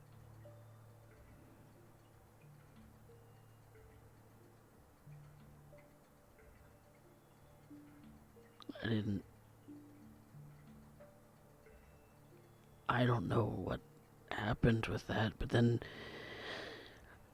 the same thing, but different from Noel. That's right.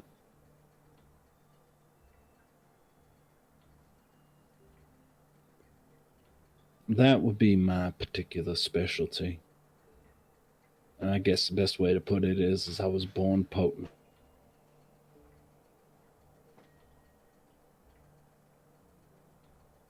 Huh. You see, you taste enough of that, and you feel riding high.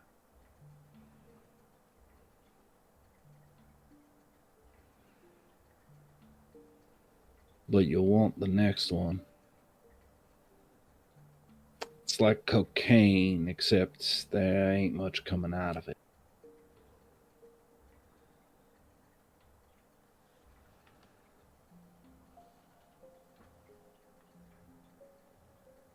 You might be Bono Hookham, but I can almost guarantee you that if I wanted you to tell me absolutely everything,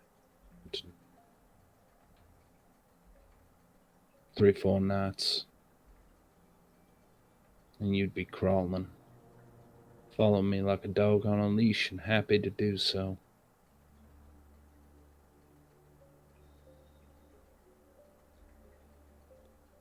Like that girl Nicole. Much like her. Except Nicole I actually like. I have some vested interest. But yeah.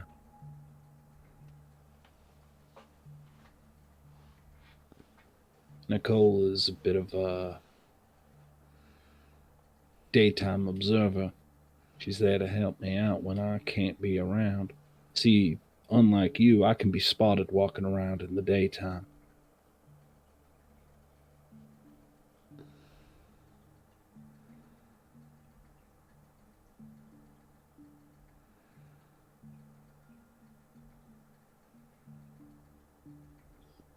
She's disguised as you or something? I can make her into me. I can make her into you if I wanted. You could be sitting right across this table with your brother if you wanted.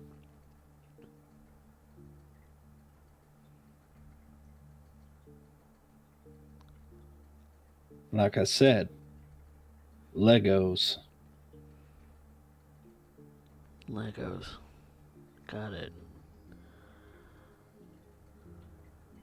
That also means I can do stuff with a very vivid imagination.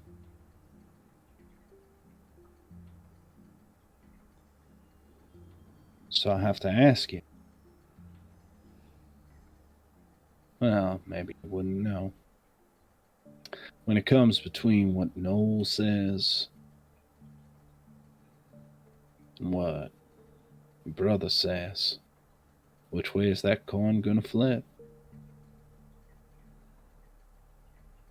I don't need you to believe a single word out of my mouth, but I do need you to think about it long and hard.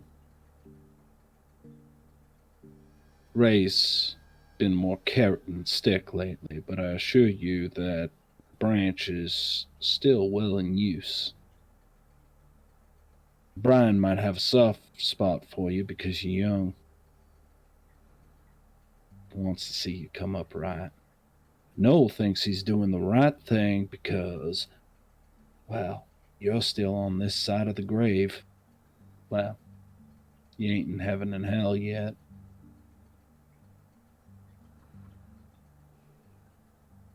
Then there's Faust. I don't think he's given a second thought about the situation. But I've given a lot of thought.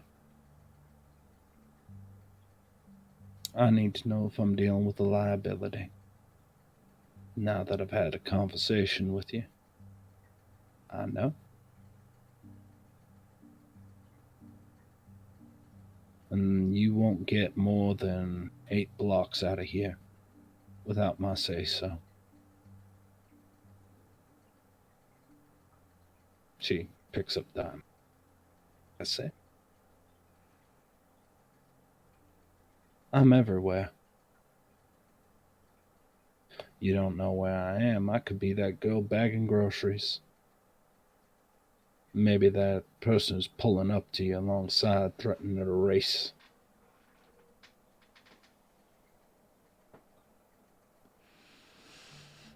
Got But it. keep in mind,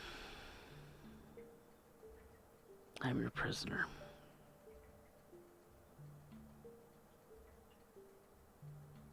well, it's better for me to be honest with you than try and bull you, isn't it? She stands up, looks over, puts her hands on his shoulders like she's massaging it, though it's very clear that this is more of a display. You're my guest. Prisoner and guest can mean the same thing, just viewed through different lenses.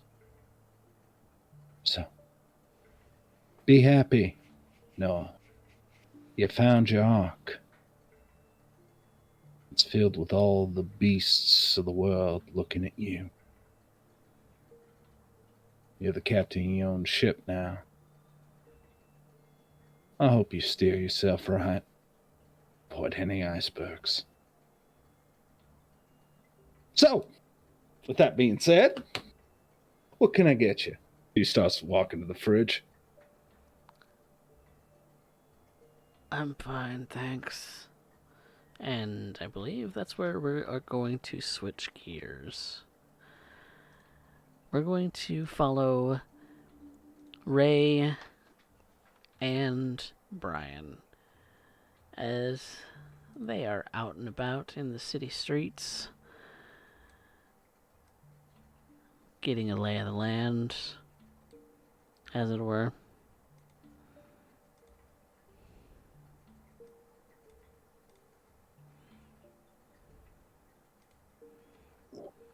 Two of you walking together.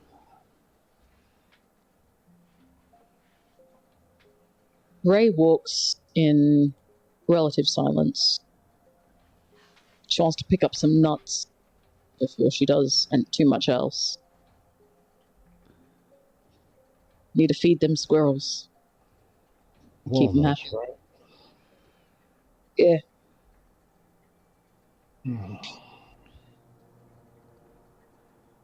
Squirrels are great. Keep an eye on everything, and they're smart. And they're easy to bribe. That's what the nuts are for, then. Yeah. Okay.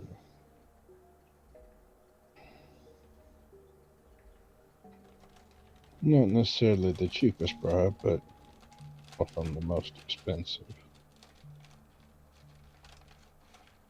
It's cheaper than trying to bribe humans.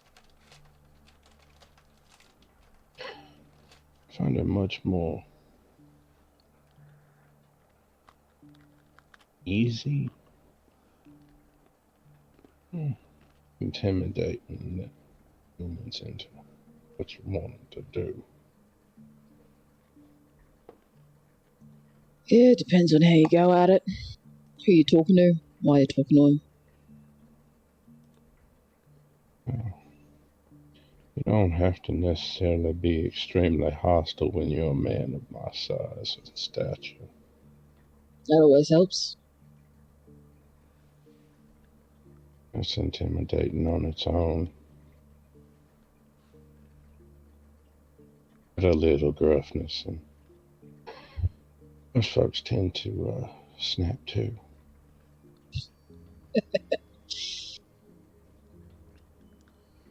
I just smile.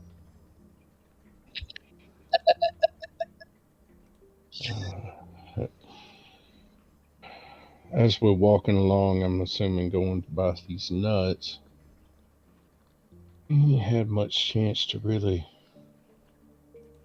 talk, to know one another. Yeah, We you all notice right? that too. Brian asks, are we all right? Yeah, I don't see any reason to not be. Never can tell with you. I don't know what it is. I don't Fuck, know man. if it's I don't know if it's the accent or vernacular, what, but feels like there's a lot of friction. It don't need to be there. I don't know if that's just me. None from my end. Or at least no ill will. I don't know about friction, though. I get worried that you get a bit uptight sometimes with me. So I try to keep my mouth shut. You ain't always the greatest at that. Yeah. I do what I can, though. Otherwise, I'd never fucking say anything. Hey,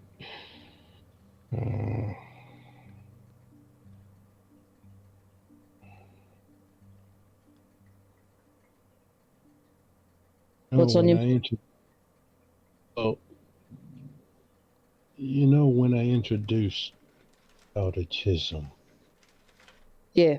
guess that's when it started for me. Sense of feeling of tension or friction, if you will. Like I said, I don't know if it's accent, where you're from, possibly cultural differences.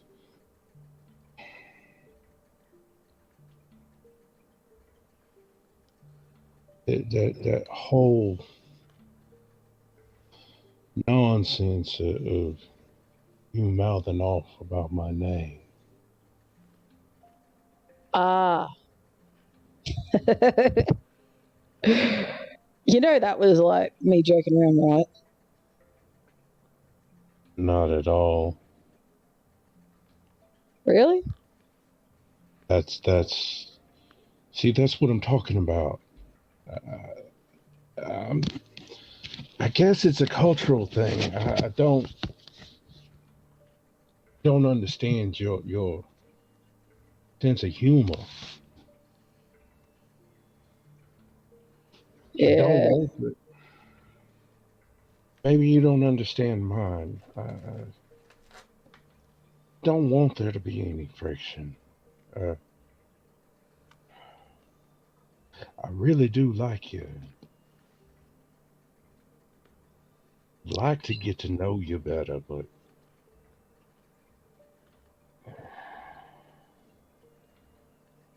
This isn't going to turn weird, is it? it.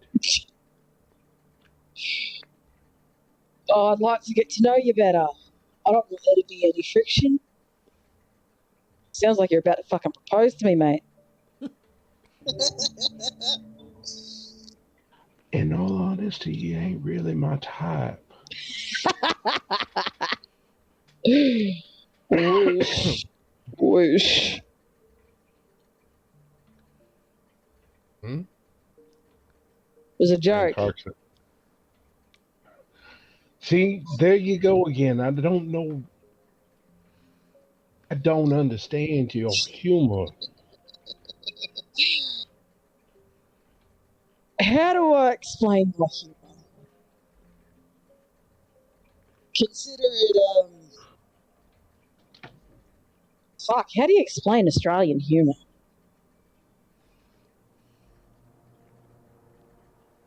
It's just a kind of ribbon. When you grow up with it, it's hard to explain it to somebody that's never been immersed in it. Yeah. I'm kind of getting it. Basically, if Yeah, it sounds offensive and I'm not snarling at you, it's probably not actually offensive. like I was trying to say, not just offensive, but a bit gruff. And as long as you're not growling and snarling at the same time, it's supposed to be humor. Yeah.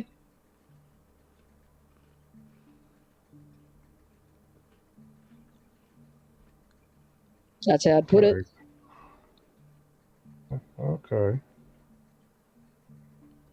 Are we all good? No, we're good. I'm like I said, I'm trying to get a sense of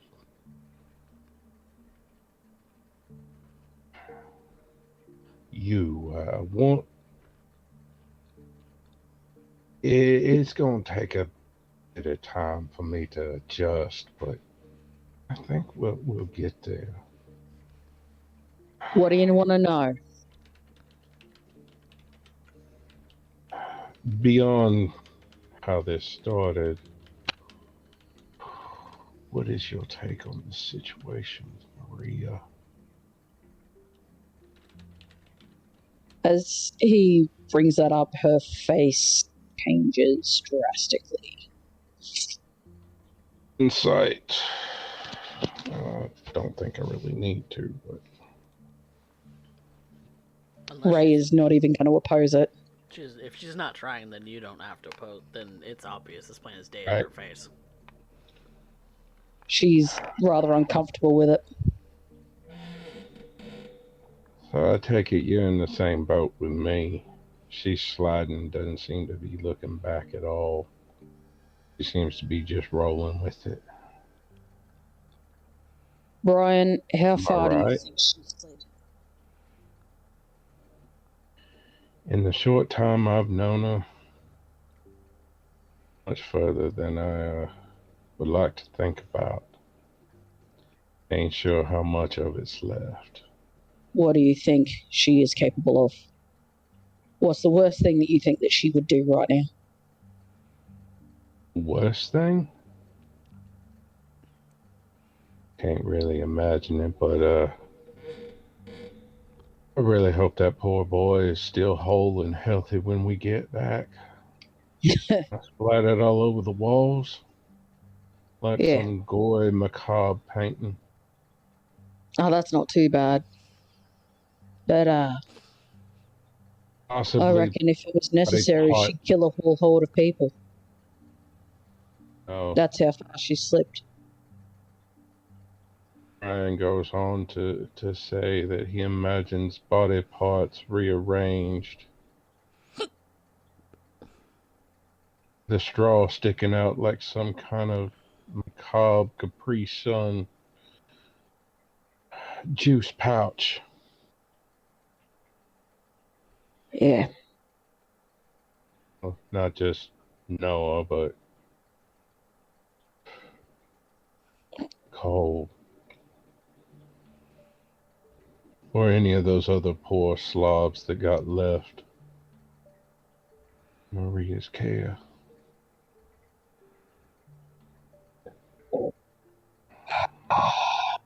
Look, I talked to her last night.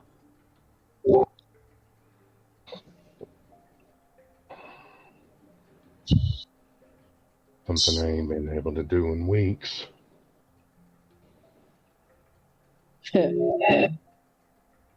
Look, I went with her when she picked up Noah. Yeah. She smashed a chick's face. Think anything of it. It was just a part of the job.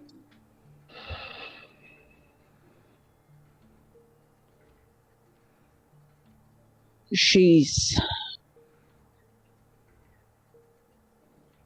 in her own words, she's crumbling.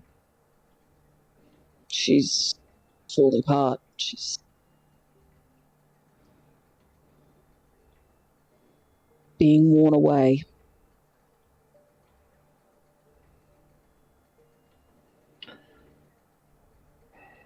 The problem is I can't argue with her about it because I can see exactly where she's from. I figured this whole nurturing thing is really against the grain for you. You reckon? How am I doing? I'm trying to act like how Maria used to. Do a good imitation from the girl I met.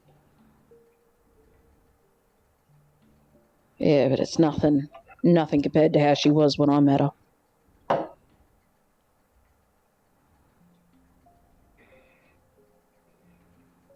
We broke her. How did y'all break her?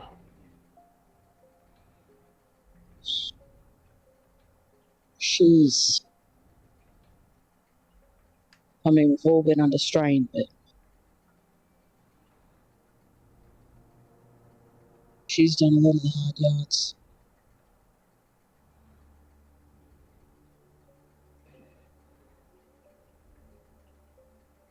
She was so scared. Terrified little thing. It makes you do some damned crazy things. She was like a mouse facing vipers.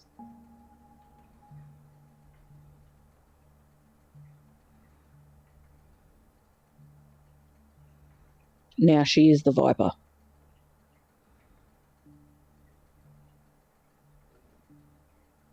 Yeah.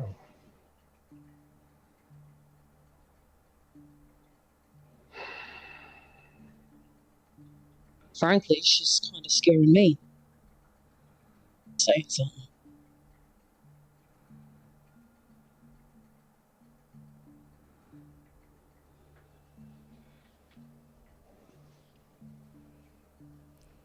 Is this what you expected to hear?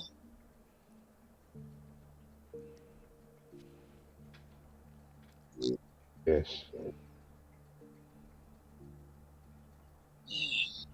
Sorry state of affairs when that's what you expect to hear. And frankly, the first person I expected to be completely honest with me about it.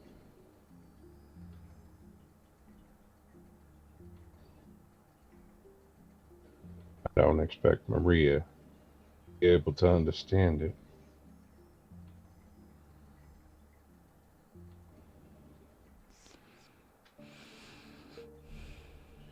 She doesn't seem to have that capacity anymore.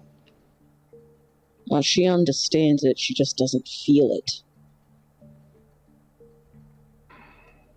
She gets it, she just doesn't care. She can't empathize.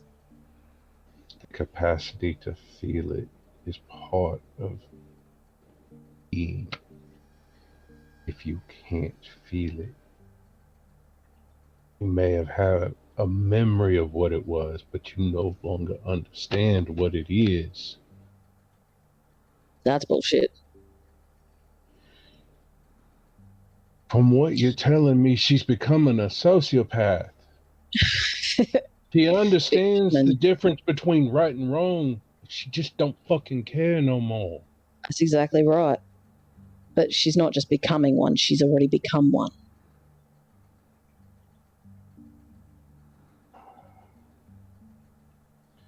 And it only gets worse from here. She's becoming what you said you are. Yeah. As I said, you do a pretty good imitation of the girl I met. At least in how you're handling things with Noah, but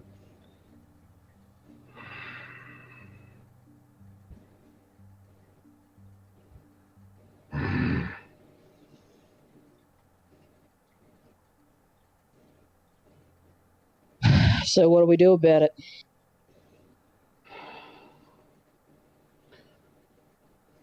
what do you think I meant when I said how close an eye do you need to keep on the boy? I wasn't just talking about him and his mental state. Yeah. Keeping an eye does nothing, though. You need to actually do something about it. And unfortunately, I'm too late to do anything about it. What can we do? Fuck if I know. Fuck all. Exactly.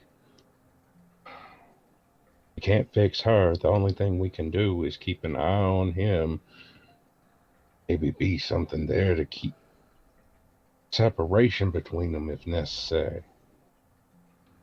I had a thought that it might turn out to do shit all, but it's something. Yeah. I think might be an idea to see if any of the older kindred in the city know anything about fixing what's broken. If it can be fixed. Is that even a possibility? Well, I figure anything that's broken can be fixed somehow. It'll never be the same, but you can always super glue shit back together. So why can't that be the same for a person's soul? For a person's humanity? Because no matter how good you are, there's always bits missing.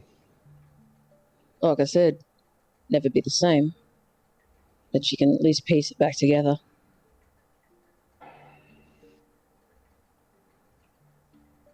So I don't know. Maybe this is that's a conversation to have with Chisholm. Yeah. I think there are a few other older kindred in the city that might be interested. He's older than most I know of.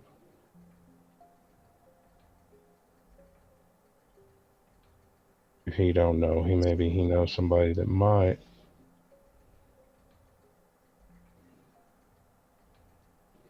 I wonder if Bandages might know anything. Who? Bandages. The dude from the fucking sewers. One that claimed to be the ghost of San Antonio. Ooh. He seemed pretty old. Who knows? Maybe Yuri and Doyle might know something too. What about that Dismal guy? No thanks. No If I can thanks. Avoid Dismal, I will. Oh, met Dismal and the ghost in the same place, essentially. Yeah. But the ghost came to protect his turf. Dismal came sniffing for trying to get something that he wasn't due.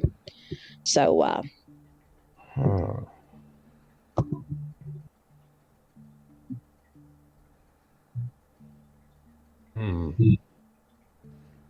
although Bandages is going to tell me that I need to check every avenue first. Fuck. Did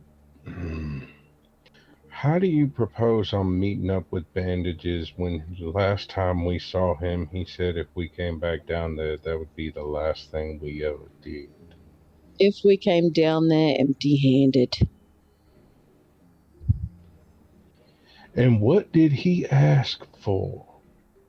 He wanted information. About? Some problem that we've already taken care of. Okay, so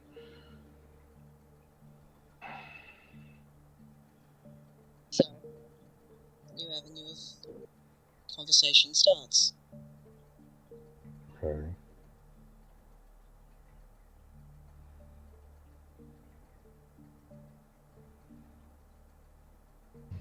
Something we can always check. Besides, you don't have To follow me down into the fucking mouth.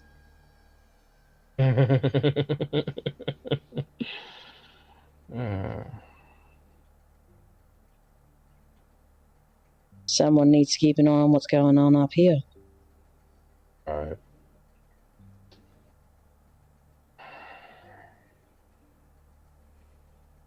I take you're not too on board with this idea of fucking blood bags and the circulatory system bullshit. Fuck no. I feel like that's a sharp downward turn for all of us.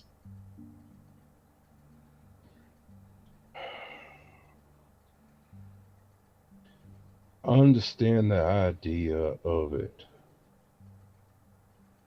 No, I can't get on board with that idea. Kidnapping folks off the street, turning them into some kind of, for lack of a better word, wine for some of us to drink from. Yeah. No, I can't get behind that. I'm going to have a chat with Faust about it. I think the best thing we could do is scrap that plan. Find something that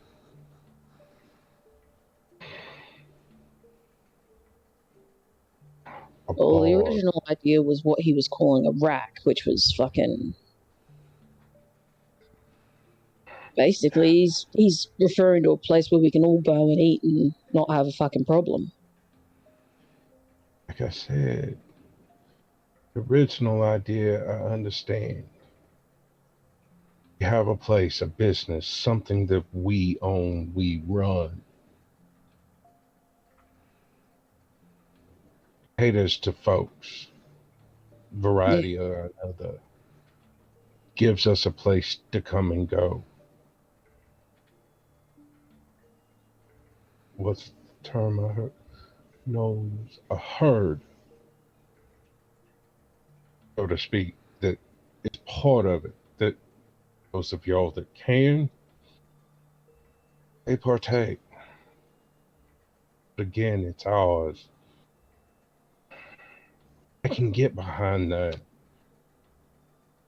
Taking folks off the street. Hmm. Sounds too much like that Cammy bullshit that someone was talking about. Right? Either Both way, it's going sounds to be like a Cammy problem for bullshit. me. Was Either that? way,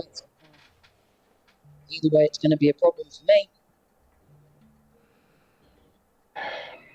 I get it. You can't feed without killing.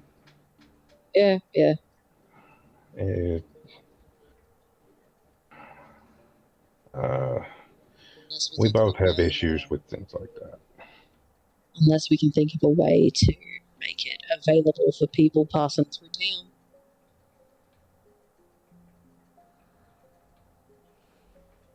A lot of places people can go missing here in San Antonio.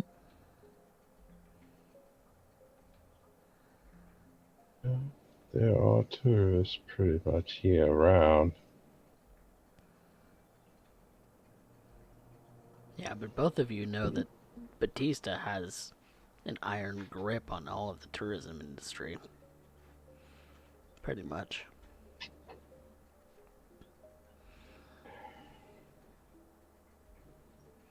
And Brian would say, yeah, to get too heavy into that, and Batista's gonna have issues with us. I don't think Batista's going to have an issue if we set up an old divey hotel.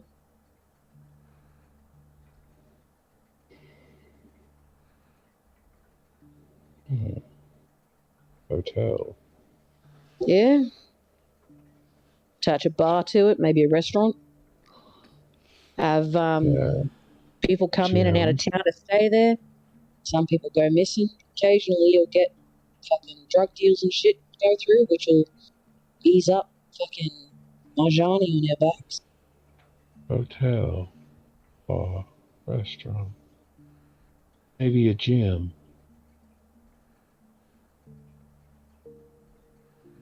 now you're thinking. Yeah.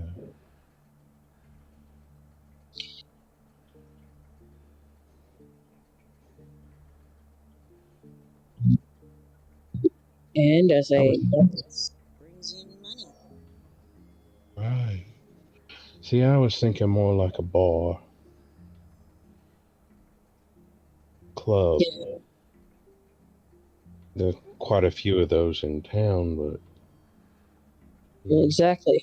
There's a few of them in town, which means we've got more competition. there's a fair amount of hotels and motels too, but something Run decent, by kindreds. affordable. But if you offer deep, really steeply low rates, and you don't care about a couple of things, Yeah, decent rooms, fair prices. Doesn't have to be anything fancy. Pay by the hour, or pay by the week type shit. Yep. Support our local populace, you know, Uh-huh. and anyone Yeah, passing through. true.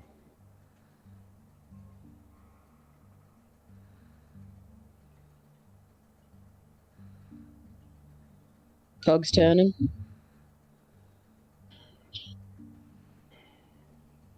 You can almost hear the wheels turning in Brian's head.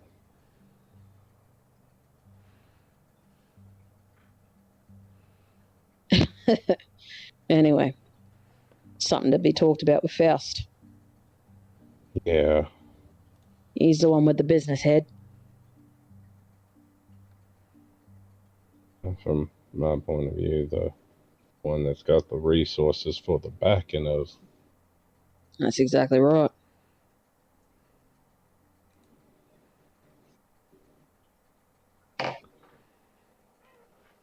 Okay.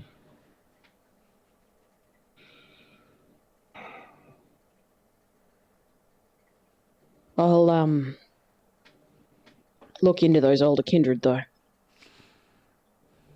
I'll look too. Brian reaches to his hip, taps the stake that he has tucked behind his belt. Deep. Are you still carrying? Am I the only one? Always. Before that mess with Maria and Veronica, never.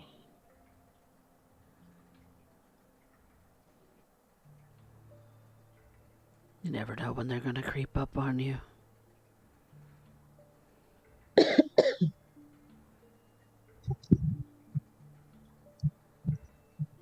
Brian thinking mentally, probably mumbling aloud. For all this, never felt I needed any form of weapon. But now you do.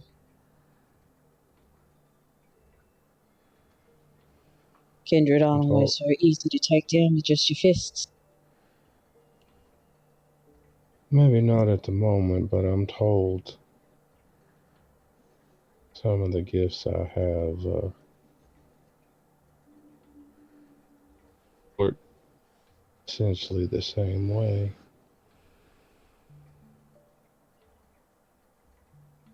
Yeah.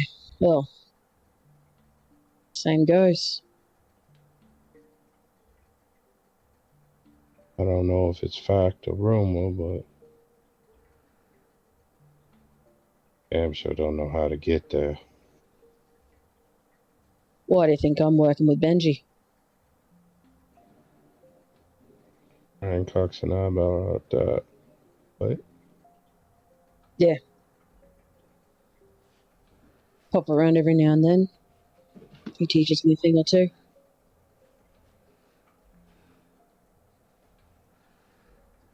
Huh.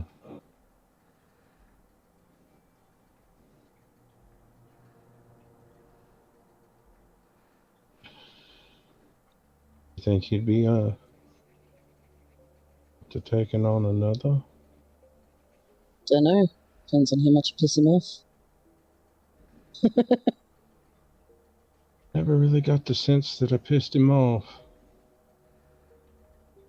He just didn't Depends like on me because Velda didn't like me. how much. Yeah, depends on how much he pisses you off as well. I always got the sense that you didn't like him.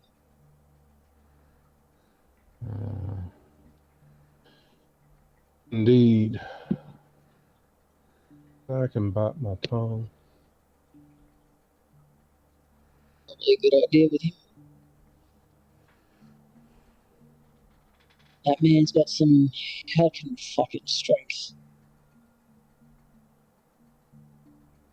Gotta respect it.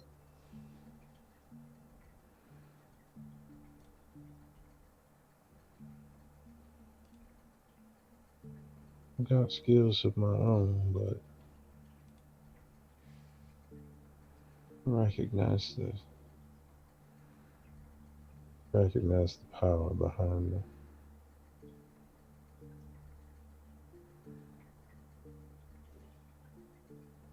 I know there's something for me to learn. Benji as well.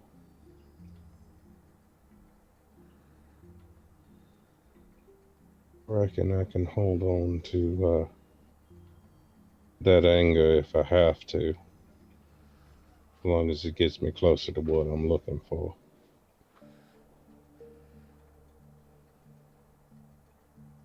What you looking for? More, Of always more.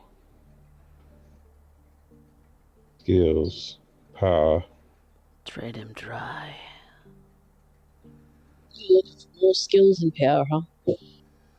Uh, that you and I are fairly alike on that too.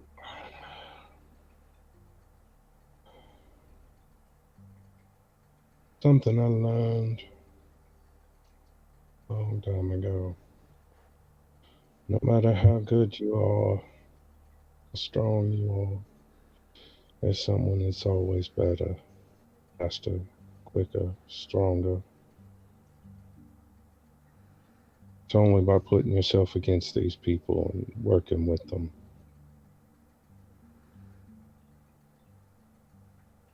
You have the opportunity to improve and better yourself. I think Noel would say the only way to improve your chess game is by playing somebody better than you. That's some good words. Good advice. Wise, which is weird coming from Noel.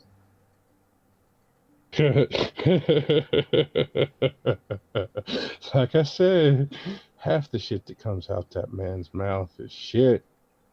I'd say it's probably more than half. I'm trying to be generous. I mean, and it's not always just shit. Sometimes it's his own fucking foot. It's the one that everybody wants to put a fist through his face. God, I've wanted to do that more than a few times. Got a lot of satisfaction that one time that I ran him through with his own fucking sword.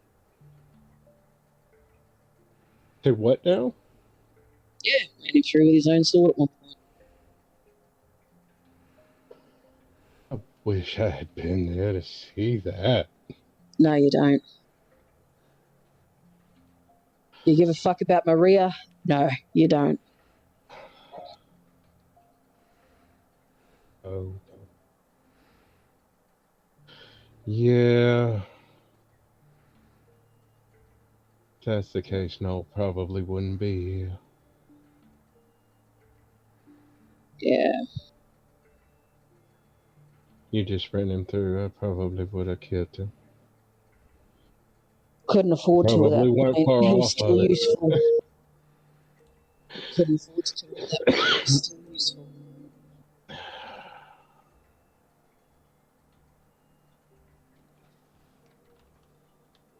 Damn. I mean, this was back when it was still just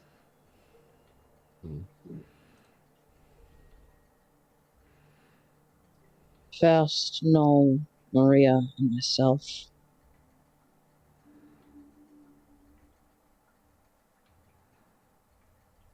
God, I fucked up so much.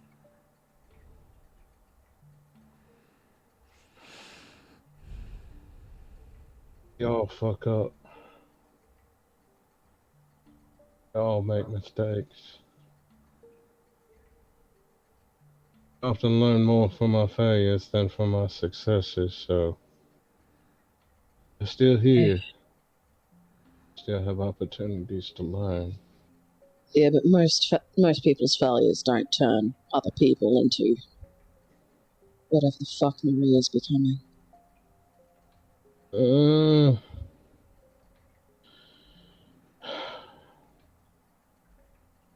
It's like Nicole's a new person every day. A new something every day.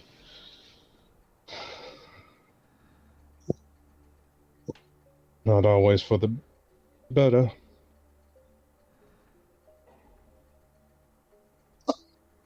Back then, she was so fucking scared. They ain't scared no more. She's That's for doing damn this sure. instead. Yeah, Luke,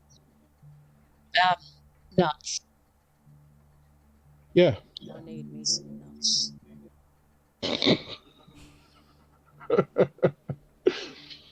Get your head out of the gutter. Fuck.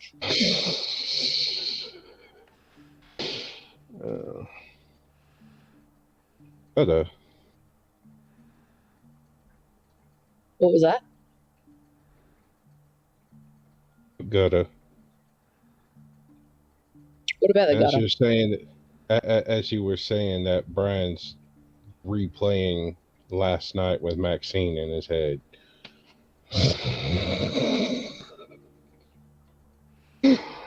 Oh. Right, I want in on this joke, whatever the fuck it is. Maybe some other time. What have you found yourself, a honey or something? Walnuts. They're walnuts. Yeah. Not glory holes, walnuts. Glory holes. Who's got their fucking mind in the gutter now? You started it. I didn't start nothing. I just. Never mind. Let's go get these nuts and take care of these squirrels. And hopefully get back to the house to find everybody still in one piece. Or their own pieces, not one piece. All in one piece, not in pieces. And I think that is where we're going to call a session for the night.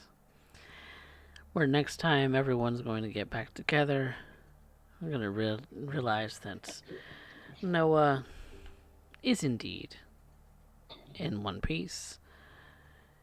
And perhaps Faust and Noel will be back to give us an update on what was so wrong with the Bitcoin farm. But for now, the iconoclasts are going about their separate things, and we will rejoin them next week. So, that is tonight's session. Yay! Ray's just like, I hope we go home and everybody's in one piece. Wait, no, not one piece, in their own individual pieces. I promise nothing. And Oh, and as I shit. said, all in one piece, not in pieces. Yeah. In their own pieces. Mm-hmm. Each individual is in their own separate piece. Everybody in their original pieces in their order from the manufacturer. Yes, in manufacturer state. Yes. I hate that we have to Everybody be so except for Nicole, specific. that is. Everybody except Nicole, that is. Yep. I hate that we have to be so specific about this. Welcome to the problem with playing with the CDC. Yes, a Zemisi will turn things into many different pieces, and maybe even into all of the same piece. Oh God, I haven't even started getting creative with that power yet. Ray's a prodigy, but she is not experienced enough to know all like how far that power goes. Oh, yes. Give her some years and she'll be experimenting with the best of them. But that is for the future. For now, we didn't really do much in the way of rolls today, so there's not really any willpower to be regained, I don't think. There's not any stains to be resolved. So I think Yeah. we're Because just a gonna lot of move on. discussion. A lot of A discussion. lot of discussion. We had a lot of things that people needed to get off of their chests as far as in character, and I think that was a pretty good use of our time. No willpower expended, but I did meet my desire. Nice, very nice, very nice. And so I think we're just going to move on to experience. So we do things very similarly to the way that our good friend Derek here does them in Edmonton, in that we do the everybody gets one for showing up today. So you three are the lucky individuals for having shown up. But there's also the points of who moved our plot the furthest, who had the best line, and who had the best scene. So let's start with plot mover. Who do we think did that? Ray. Ray had so much Right. screen time. Ray had so much screen time. I'm glad for it though, because I think we've neglected her a little bit, and I wanted to give her some. Oh, it's only because I haven't been here. Like I've been all over the place in my personal life as well. So it's like, yeah. I think even before that, like the amount of time that we've had with Ray has been kind of minimal compared to some of the other characters. I'm glad we've got more of her tonight, and so Yeah. I love you guys. I love you too. I'm a fan of Yeah. Ray, and I want to see what more she can bring to the Iconoclast. So Yes. yes. Next mission, save Maria. Mm. She's found her next goal. Is that an ambition? It's her overall ambition is revenge, as it's been revealed As it's been tonight. seen. That but- may or may not be able to be fulfilled by the end of the chronicle, but There's a whole the whole thing with Maria is kind of a little bit leaning towards that, I think. Because it's basically she's trying to stop a repeat of history. She's trying to stop herself from losing somebody she cares about. That's definitely something that Ray tends to hate having happen. So she wants to avoid it happening at all costs. That's definitely good. But any other takers or voters for who had our best who moved our plot? Ray. Well, whether we like it or not, Ray gets it. Thank you guys. Who had the best scene? I want to say Maria. For which one? Yeah. Scaring the crap out of Noah, or her talking to Ray. My God, Either my one. heart. God. Ray, your heartstrings have been tugged at so much today, Mox. That scene was so hard. See, the games that I run are very tragic. This is my shtick. I pull at your heartstrings, you pull at each other's heartstrings. It's fine.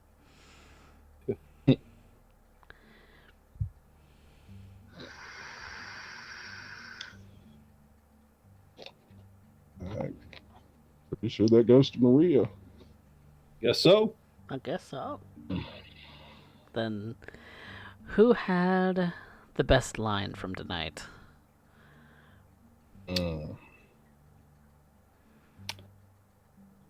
I'm at a toss up between Maria and Ray. Ray specifically for this isn't going to turn out weird, is it?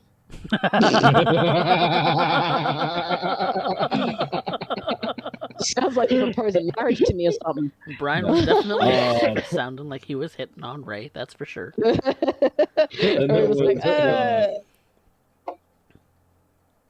then for Maria, because it's like this long, serious chat, all these horrors that can happen, really dark, and all of a sudden, so can I get you anything? Oh God. That was, oh, what the fuck, Maria? And she says she has no sense of humor. It's just darker than usual. I don't think it's meant as a sense of humor. I think legitimately it's like, but you are my guest, so can I get you anything? Instant hospitality mode.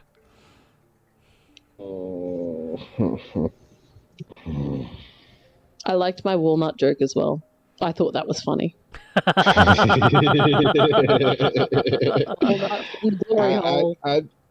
I've got to go with Ray for the levity at the end of it. Both of those lines adding a little bit of laughter to a much heavy, darker, intense, emotional situation tonight. That levity is definitely necessary. I don't know. I don't know. I abstain. You can't abstain. You must decide, Moxiepox. I really liked my walnut joke. That's what I'm gonna stick with. All right, so that's two in favor of Ray, and Derek was on the fence, so it goes to Ray. Thank you guys. We love you. Yeah. Abstaining is for anarchs, but we are anarchs in this game. In this situation, regardless of what side of the fence we're on, you can't abstain from this vote. You must vote. And don't forget, the audience favorite poll is up at the top of chat, so be sure to put in your favorite for tonight, regardless of reason, regardless of what's going on as far as the story, what you think. It could be character art, it could be you like the specific player particularly, whatever reason it be. Maybe it's for clan. It's up to God, you. I really loved tonight's game though. It was so good. Thank you so much, guys. Good, because I know we didn't do a whole lot. We just had you all sitting and talking for 3 hours. Oh, but it was so good. But it was so necessary for all of these conversations. It feels like these conversations are well and truly overdue between the characters. Like, it's something that's been needed for a long, long time, and it's just never come about. It's like there are so many times where I think Ray has kind of needed to sit down with Maria, or needed to sit down with Brian, or even Faust and Noel individually and talk to them, and it's just never happened. I just love the fact that... Oh, go ahead. I was going to say, I've been here 5 months now, and the conversation between Brian and Ray really needed to be had about 4 months ago. I just love the fact that Maria keeps taking everything that you guys end up... Like, yeah, we want to help Maria. Here's some piece of advice. Yeah, here's how that gets twisted very freaking quickly. We made this. We made this. It's our fault. And even Ray is turning around now, and she's like, "What have we done to you? What have we made? This is our fault. This is what the have monster we we created. Now, how do we fix it?" Brian is literally, "What the fuck did y'all do?"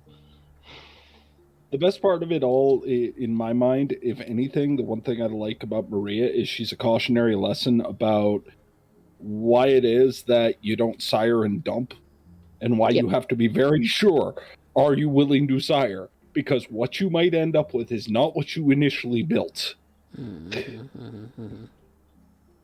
Also, a very cautionary tale about managing and maintaining your humanity.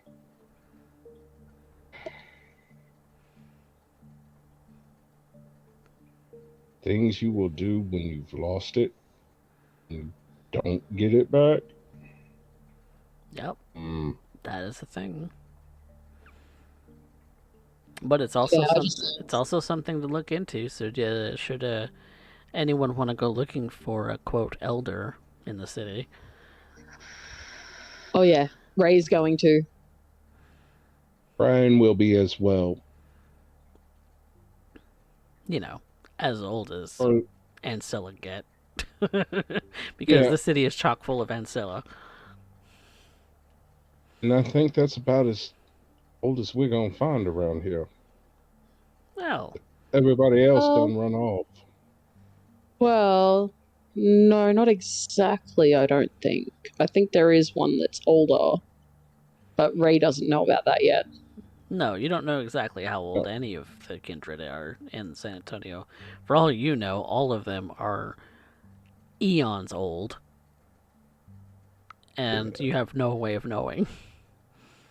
Like I said, Brian's gonna start with Chisholm. He's the oldest kindred that Brian personally knows. Good choice. Yep. Mullahs are a good choice. Mullahs are always a good choice to go to when you have questions. So, Especially of this nature.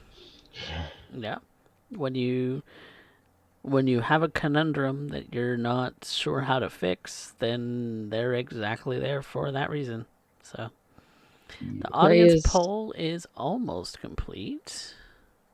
Ray. Yay. Oh my gosh, Ray by a landslide. Jesus. They love Got me. them all. They love me. They really, They love really me. love you. Yes. Yeah.